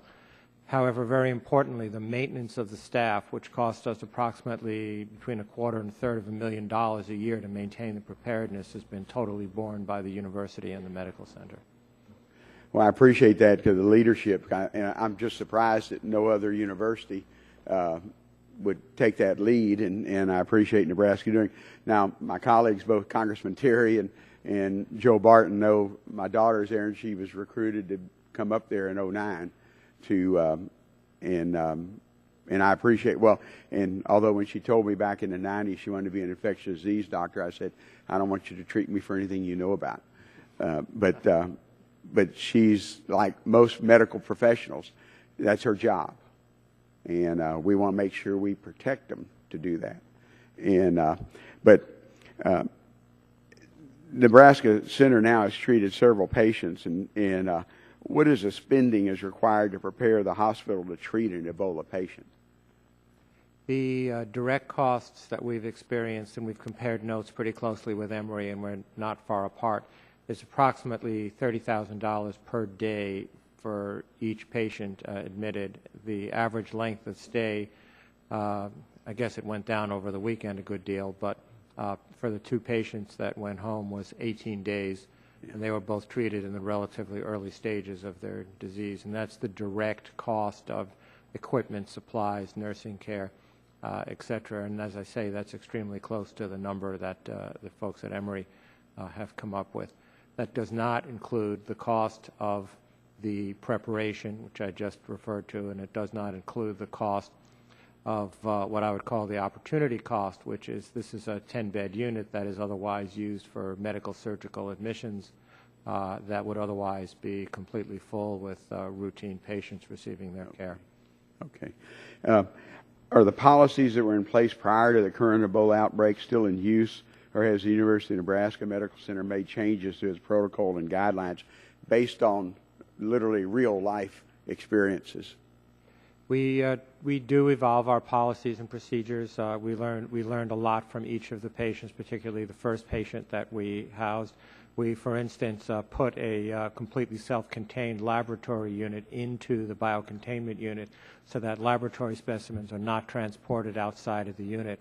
We're also very privileged, and I know there's been a lot of discussion about waste management, is we can decontaminate all of the waste as it leaves the unit, so there is no transportation of any infectious waste material outside of the unit, which makes it much safer for the community, and it also makes it much less expensive and for us to have that built into the unit. And this was only because the unit was planned as it was constructed prior to 2005, understanding that the disposal of infectious waste would indeed be a big problem from logistical as well as expense, and therefore it was self-contained.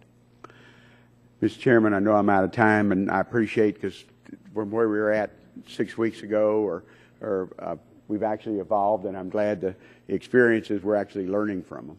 And I appreciate our panels being here today. Thank you. Gentleman yields back. Now recognize Dr. Burgess for 5 minutes.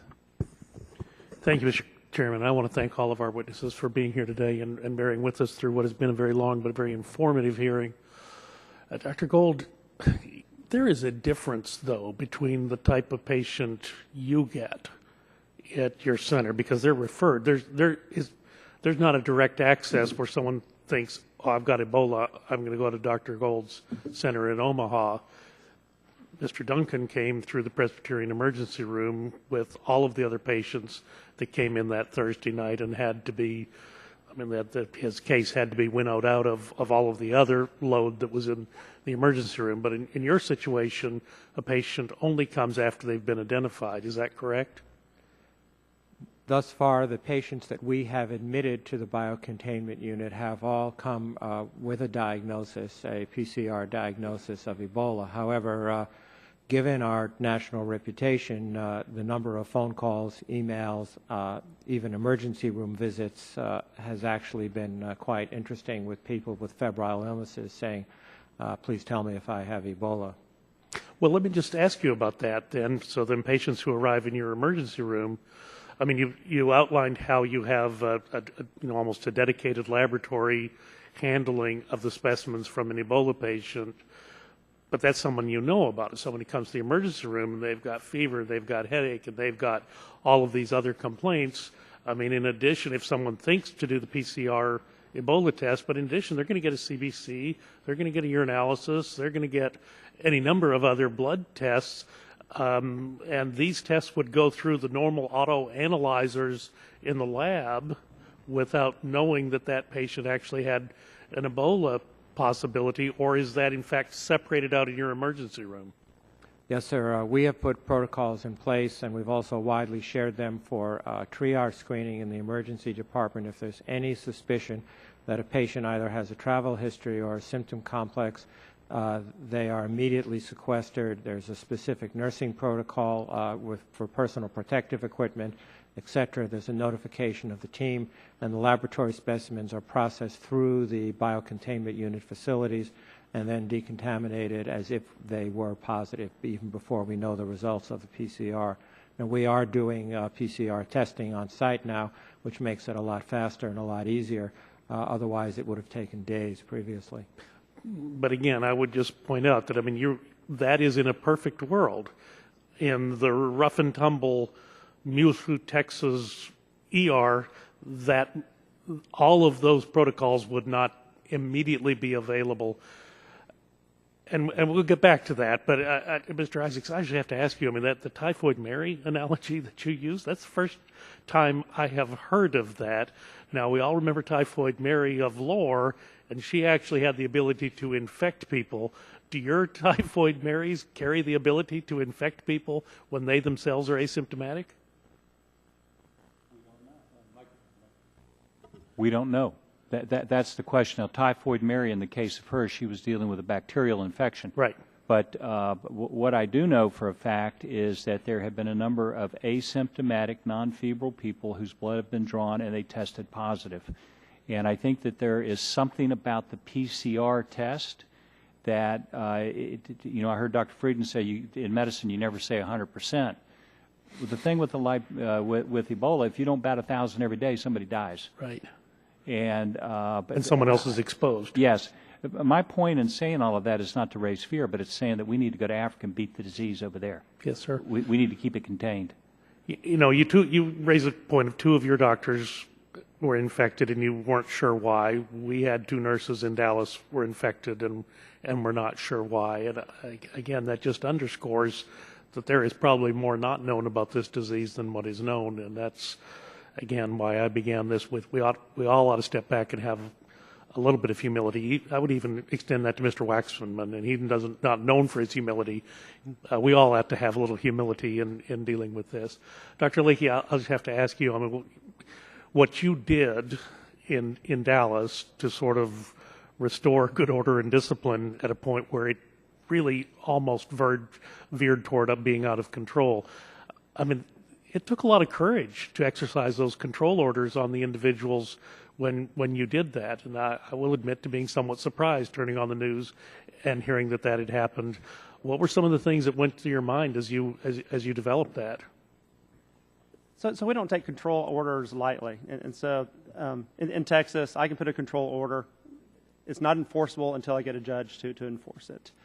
But we have to get the monitoring done in an event like this. We have to make sure that people do not have fever. And if I could not get that done the way that I needed to protect the public's health, I take taking the public's health extremely seriously, and so we put a control order in place. Now, if you do that, you need to make sure that you provide the support services around that individual to make sure that there's food, other support there, so you can make sure it's as humane as possible. With the nurses, following the nurse that became infected, we again needed to make sure we had monitoring in place. But we also, as we looked and stratified risk, it looked to me like the biggest risk was being inside that room with Mr. Duncan. And so for those individuals, we said it's best during this time period that you don't go into large public congregate settings, movie theaters, churches, et cetera. It becomes a very large epidemiological evaluation when that occurs if unfortunately somebody becomes infected. And we're able to work with that staff, and they took this very seriously to be able to limit their movement for the highest risk individuals. Very good. And Dr. Gold, are your patients reimbursed by insurance, or are you reimbursed by insurance when patients are referred to you? We are in the process of having those discussions with the insurance carriers and with their employers, but to date we have been unsuccessful in any reimbursement through a commercial carrier. And I can't really tell you whether anything's happened in the last 24 to 48 hours, of course, but they have not responded. Thank you. I appreciate that. Hey, Mr. Waxman, recognized for 5 minutes. Thank you, Mr. Chairman. I'll take 5 and maybe take an additional 2 like we saw for the other questioner. Earlier this month, President Obama sent to Congress a $6.2 billion supplemental budget request to enhance the U.S. government response to the Ebola outbreak. The President's request is intended to fund both immediate and long-term needs in the United States and West Africa. Dr. Gold and Dr. Lakey, you can both speak to the readiness of our public health system here in the United States. The President's budget request designated $621 million to CDC for domestic response, including funding for state and local preparedness, enhanced laboratory capacity, and infection control efforts. It also designates $126 million for hospital preparedness. Dr. Lakey, can you comment on the need for additional funding for state and local public health authorities? What are the top funding priorities? Thank you, sir. As I outlined in my comments, the state public health, local public health is having to do a lot of work right now.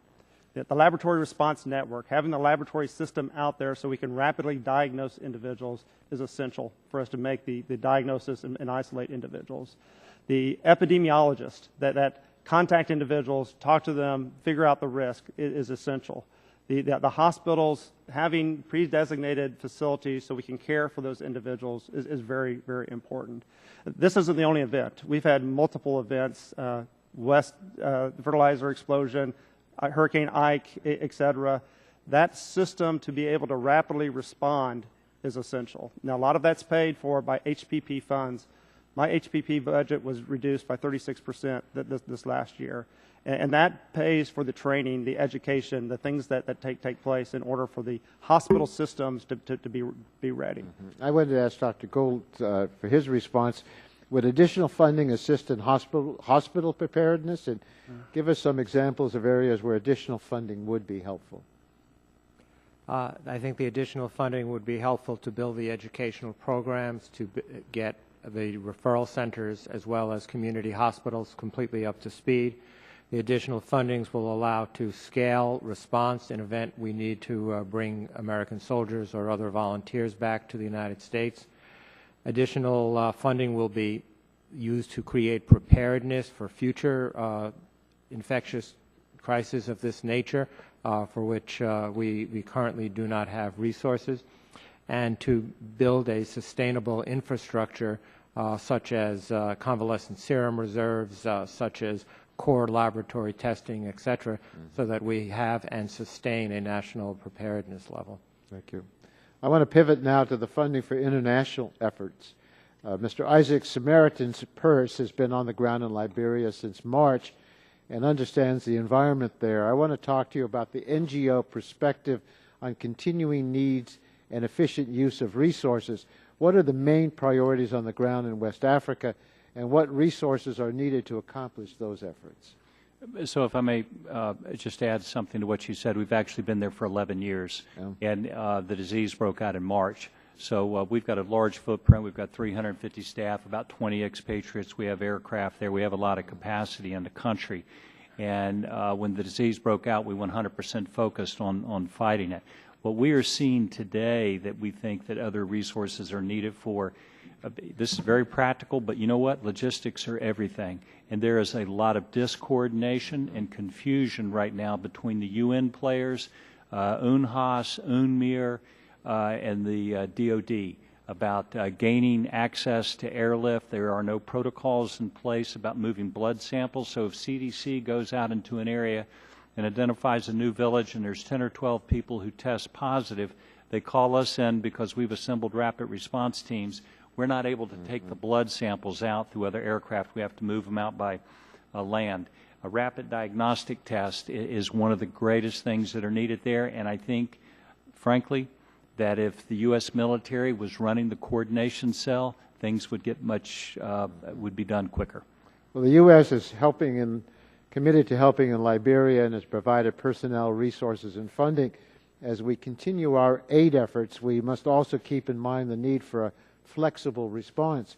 Initial reports indicate that there are empty beds in Ebola treatment units in Liberia, so the aid efforts have adjusted accordingly to monitor occupancy and only build additional ETUs as needed. Mr. Chairman, I hope that we can join together to quickly pass the President's budget request. We heard from this panel and we heard from our first panel about the urgency of the task at hand and the public health catastrophe that will occur in West Africa if we fail to do so. Thank you very much, and yield back the balance. I appreciate that. Certainly I'd like to see that happen too, and I hope you also take a careful look at what Mr. Isaacs' group is also looking at. They need a bridge to move people back and forth, because that's a struggle right now. I'll recognize Mr. Long for 5 minutes.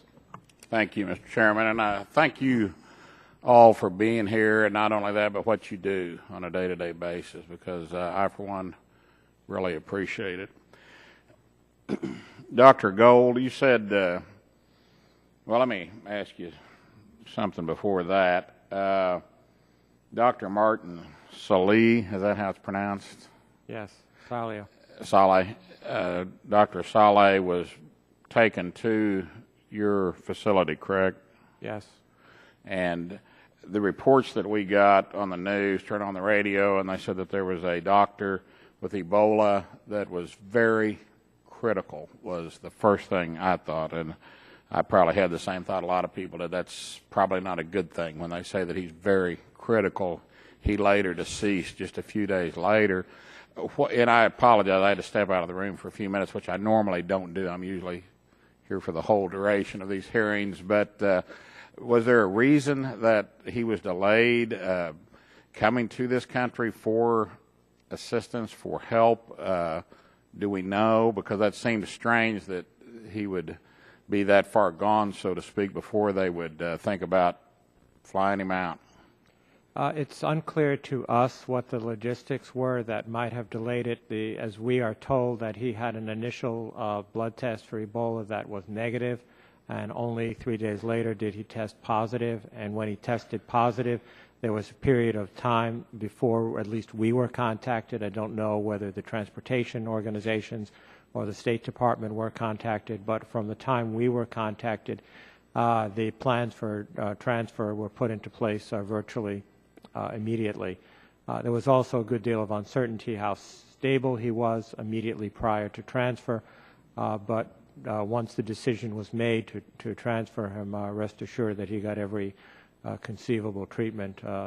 I'm sure he did, and I wasn't implying that at all, but I was just curious as why they waited as long to try and get him assist. Because when I heard that first radio report, I am told that very critical. that it's like not I say, uncommon for people to test negative during even when they're symptomatic.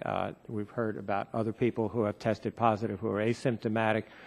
This is not 100% certainty disease, and we're learning an awful lot about the spectrum of how symptomatic people get versus their viral levels, etc. Let me stay with you, Dr. Gold, and switch up the topic just a little bit. You said in your written testimony that you've coordinated extensively with the CDC and HHS on readiness and treatment. Can you tell us more about that collaboration? On what specific issues have you advised the administration? We are working with Emory, with the CDC, and with ASPR on standing up educational protocols, visiting other institutions across the United States to help them enhance their readiness, hosting teams from other institutions across the United States. In Nebraska, we've recently had a team of 9 or 10 people from Johns Hopkins University, as well as putting together a series of protocols that would be used for, if you will, accreditation or certification of readiness and maintenance of readiness. And when you say you advise the administration, have you spoken with Mr. Klein, the new czar, the Ebola czar? Yes, sir, several times. Okay. And did the administration, did they incorporate or accept your recommendations, and did they reject any of your recommendations? We're working specifically with Dr. Lurie, who was your guest here a little bit earlier, and we speak probably daily on the development of these protocols. There's a conference call that's scheduled for Friday. So you feel they are accepting your recommendations? Thus far, yes, sir. Good. Okay. And Mr. Isaac, we were talking about earlier, or you were in your testimony, people traveling on planes and being checked temperature-wise every so often, 3 times a day, did you say, or what were? Our staff are under protocol to take their temperature 4 times a day. Their own personal temperature? No. We actually have staff in our Ebola task force that call them every day, and we keep a log of it. I could call my office right now and tell you where every one of our people are. But you're talking about your staff, not their patients? Yes, our staff. Okay, not sick. okay. Yeah. We're just monitoring their health. Right, okay, good. Okay. I misunderstood earlier because you hear these reports about, well, we'll check their temperature when they get off the plane. I think we need to do a travel ban, as I've mentioned before, but if they say we'll take their temperature and then they say they can not be symptomatic, not have a temperature, and still have Ebola, so my question is probably invalid since you're talking about your staff. But anyway, thank you all again for your service and what you do and for being here today. Mr. Chairman, I yield back. Thank you. Mr. Griffith, you're recognized for 5 minutes. Thank you, Mr. Chairman. I appreciate that. Thank you all for being here, and thank you, Mr. Isaacs, for the work that you all have been doing there for 11 years. Samaritan's Purse is a good organization, and appreciate what you all have done. Thank you. Not just there, but around the world. Speaking of that, in your written comments, you said many public health experts are telling us that we know the disease, how to fight it, and how to stop it. Everything we have seen in this current outbreak, however, suggests we do not know the science of Ebola as well as we think we do. I touched on this earlier in the previous testimony related to, I believe, the reservoir species is what Dr. Frieden was talking about, and that we don't know the full extent of the reservoir species. And you touched on that in your written testimony as well. And you asked the questions, can the virus live in other mammals besides primates, bats, rodents, and humans? And you attached a study that related to pigs. Do you ask this question because your people on the ground have some questions, or just because it's a blank slate and we really don't have much research on it? I think that Ebola is potentially a much more serious disease than it is given respect for.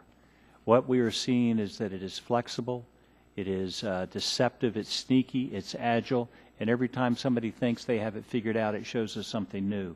And I think that we, as a society, cannot make assumptions that we know what it is and what it will do. I think that we need to be extraordinarily careful about letting it come onto the shore.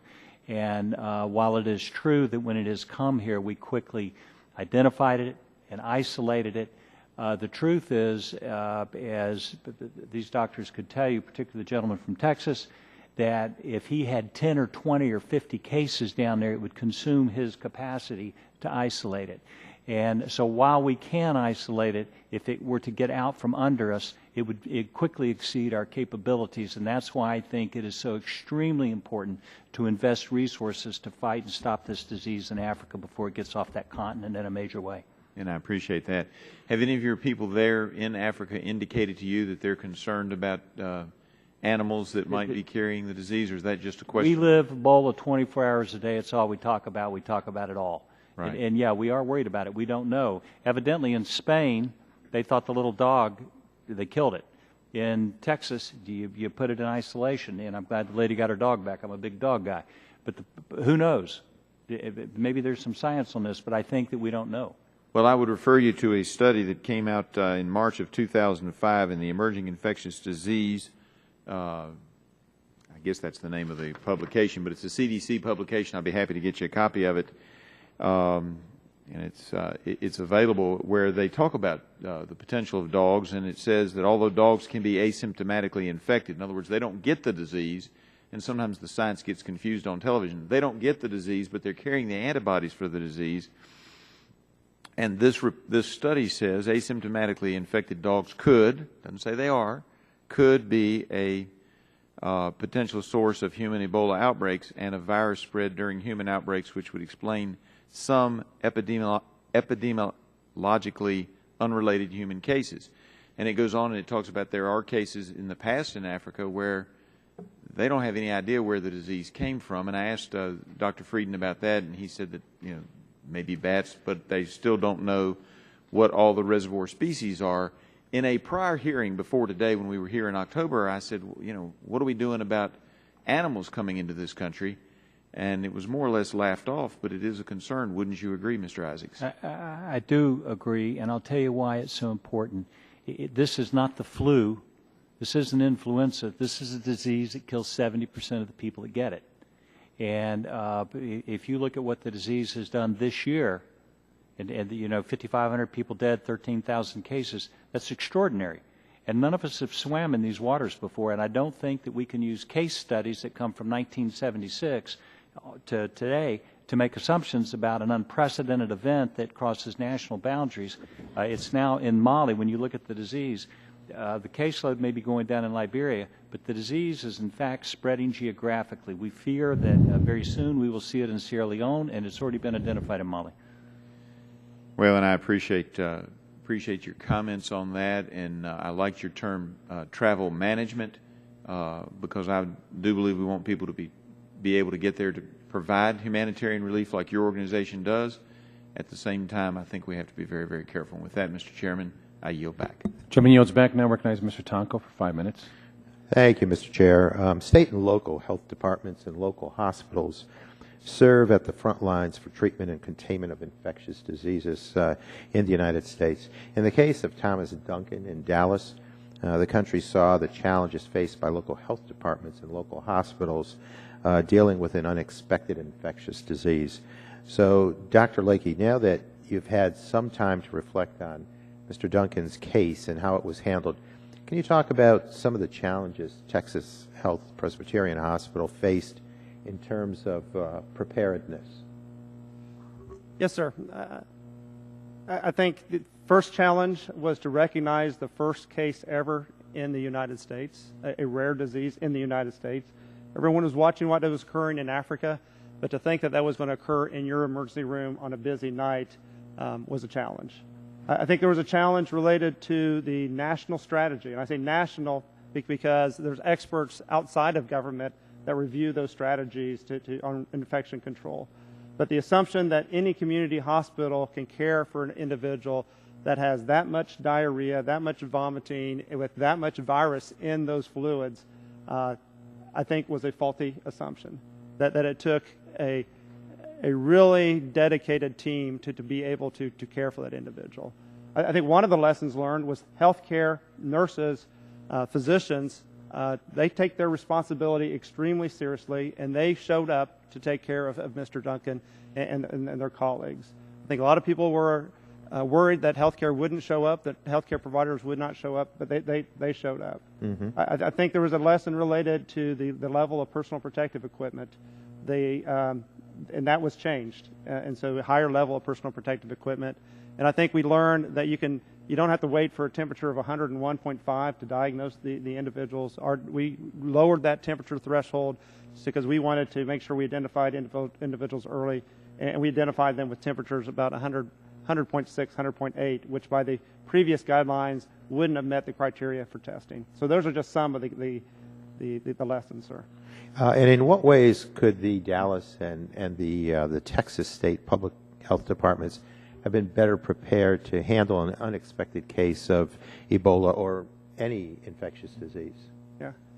So I think there's several components to that. I think the necessity to train. I think health departments across Texas and across the nation had been preparing. There was a lot of information that we had been sending out, but that's different than saying this is a real event and I have to be ready right now. I think one of the things that we're doing right now to make sure we improve our preparedness is not only making sure that all hospitals are ready to think that Ebola is possible and in the differential diagnosis, isolating those individuals and informing individuals, but make sure that there's a system across the state where those individuals then can be seen and be tested before you get to a level of a hospital that can care for those individuals. No hospital wants to be an Ebola hospital. It's just hard on your, getting other individuals into your emergency room if you're labeled the Ebola hospital. And so there's some reluctance across the United States to step up and be that facility. But that is one of the things that we're working on right now. Thank you. Dr. Gold, as you said in your testimony, University of Nebraska Medical Center is recognized as a national resource for your readiness to provide care for Ebola patients.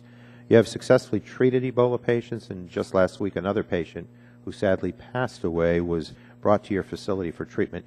Can you briefly describe the protocols and procedures UNMC had in place that ensured staff was appropriately prepared to care for Ebola patients? Yes, sir.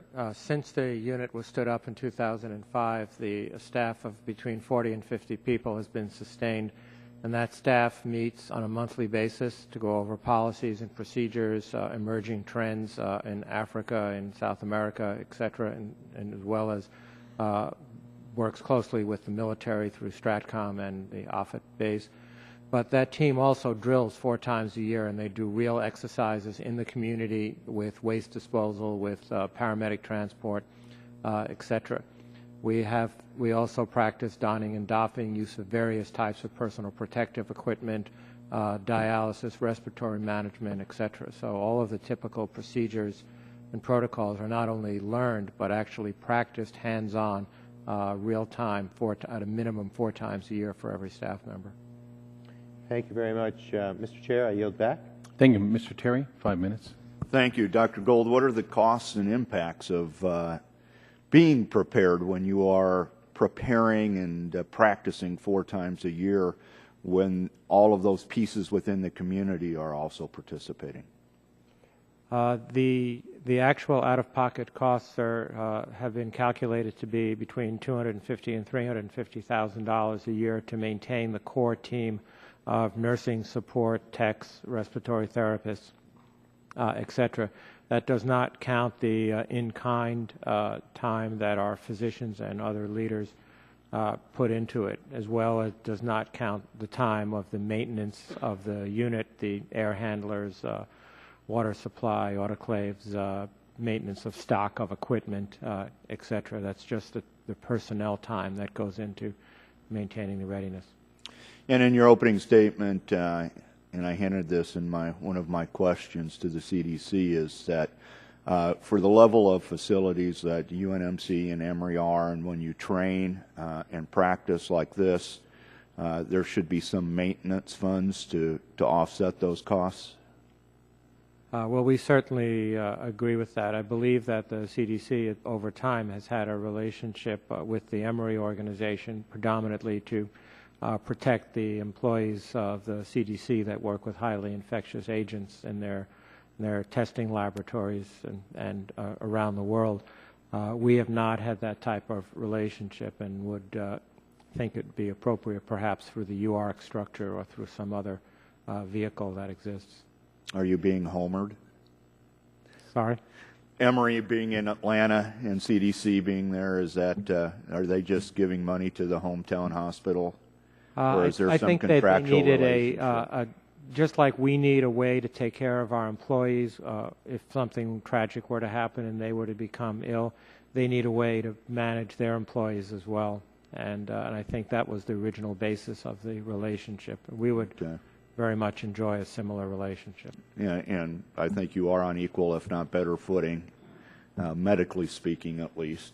Speaking of that, just to pick your brain a little bit here, and maybe someone's already done this, but you've had two successful patients that got to hug all the doctors and nurses that helped them, and then we had the last patient that came in that appeared from the TV video to be in supercritical condition. What, in your opinion, is the reason that perhaps this physician, latest patient, passed away? Any takeaways from how you were able to treat the first patients versus this one that came in a more critical condition?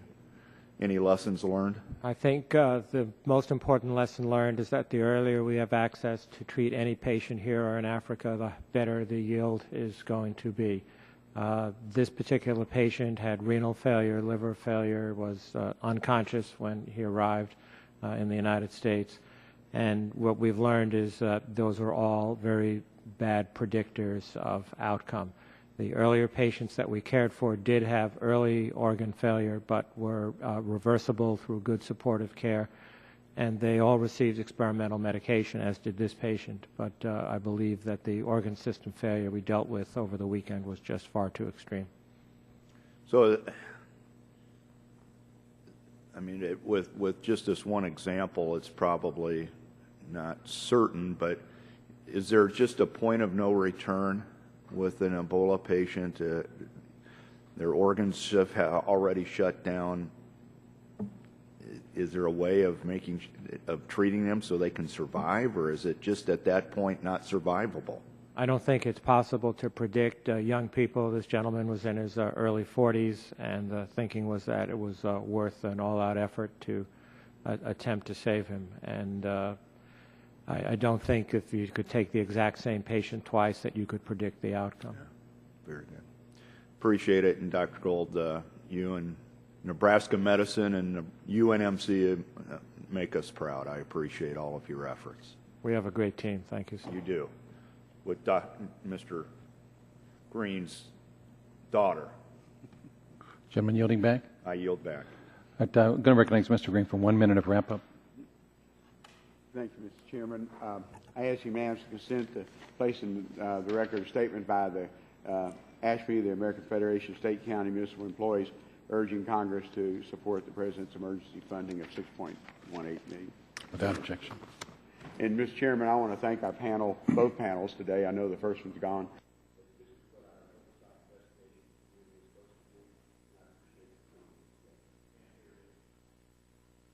Oh. I just appreciate our witnesses being here, but also for the panel that was put together, and that's what our Oversight and Investigation Committee is supposed to be doing, and I appreciate it. But to follow up on my colleague, I'm the first time in history that the intelligence from your children went back down the tree, and so I just appreciate that first time in mankind. So, thank you. So noted for the record. I want to thank this panel. You have, you can give you 30 seconds here. Go ahead, Dr. Burgess. Well, I was going to thank the panel, too. I mean, I have been through a number of these hearings. Our committee, of course, has done hearings. I was allowed to sit in Homeland Security, and they did a field hearing in Dallas. I sat through the hearing on Foreign Affairs last September. This has been the most informative panel that I have had the pleasure to hear from, and I really appreciate it. I know it was a long day, and I know we made you wait a long time, but I really appreciate you guys sticking with us and sharing with us the information that you shared, because it's been absolutely critical, and I'll yield back. Thank you, Doctor. I want to add to that.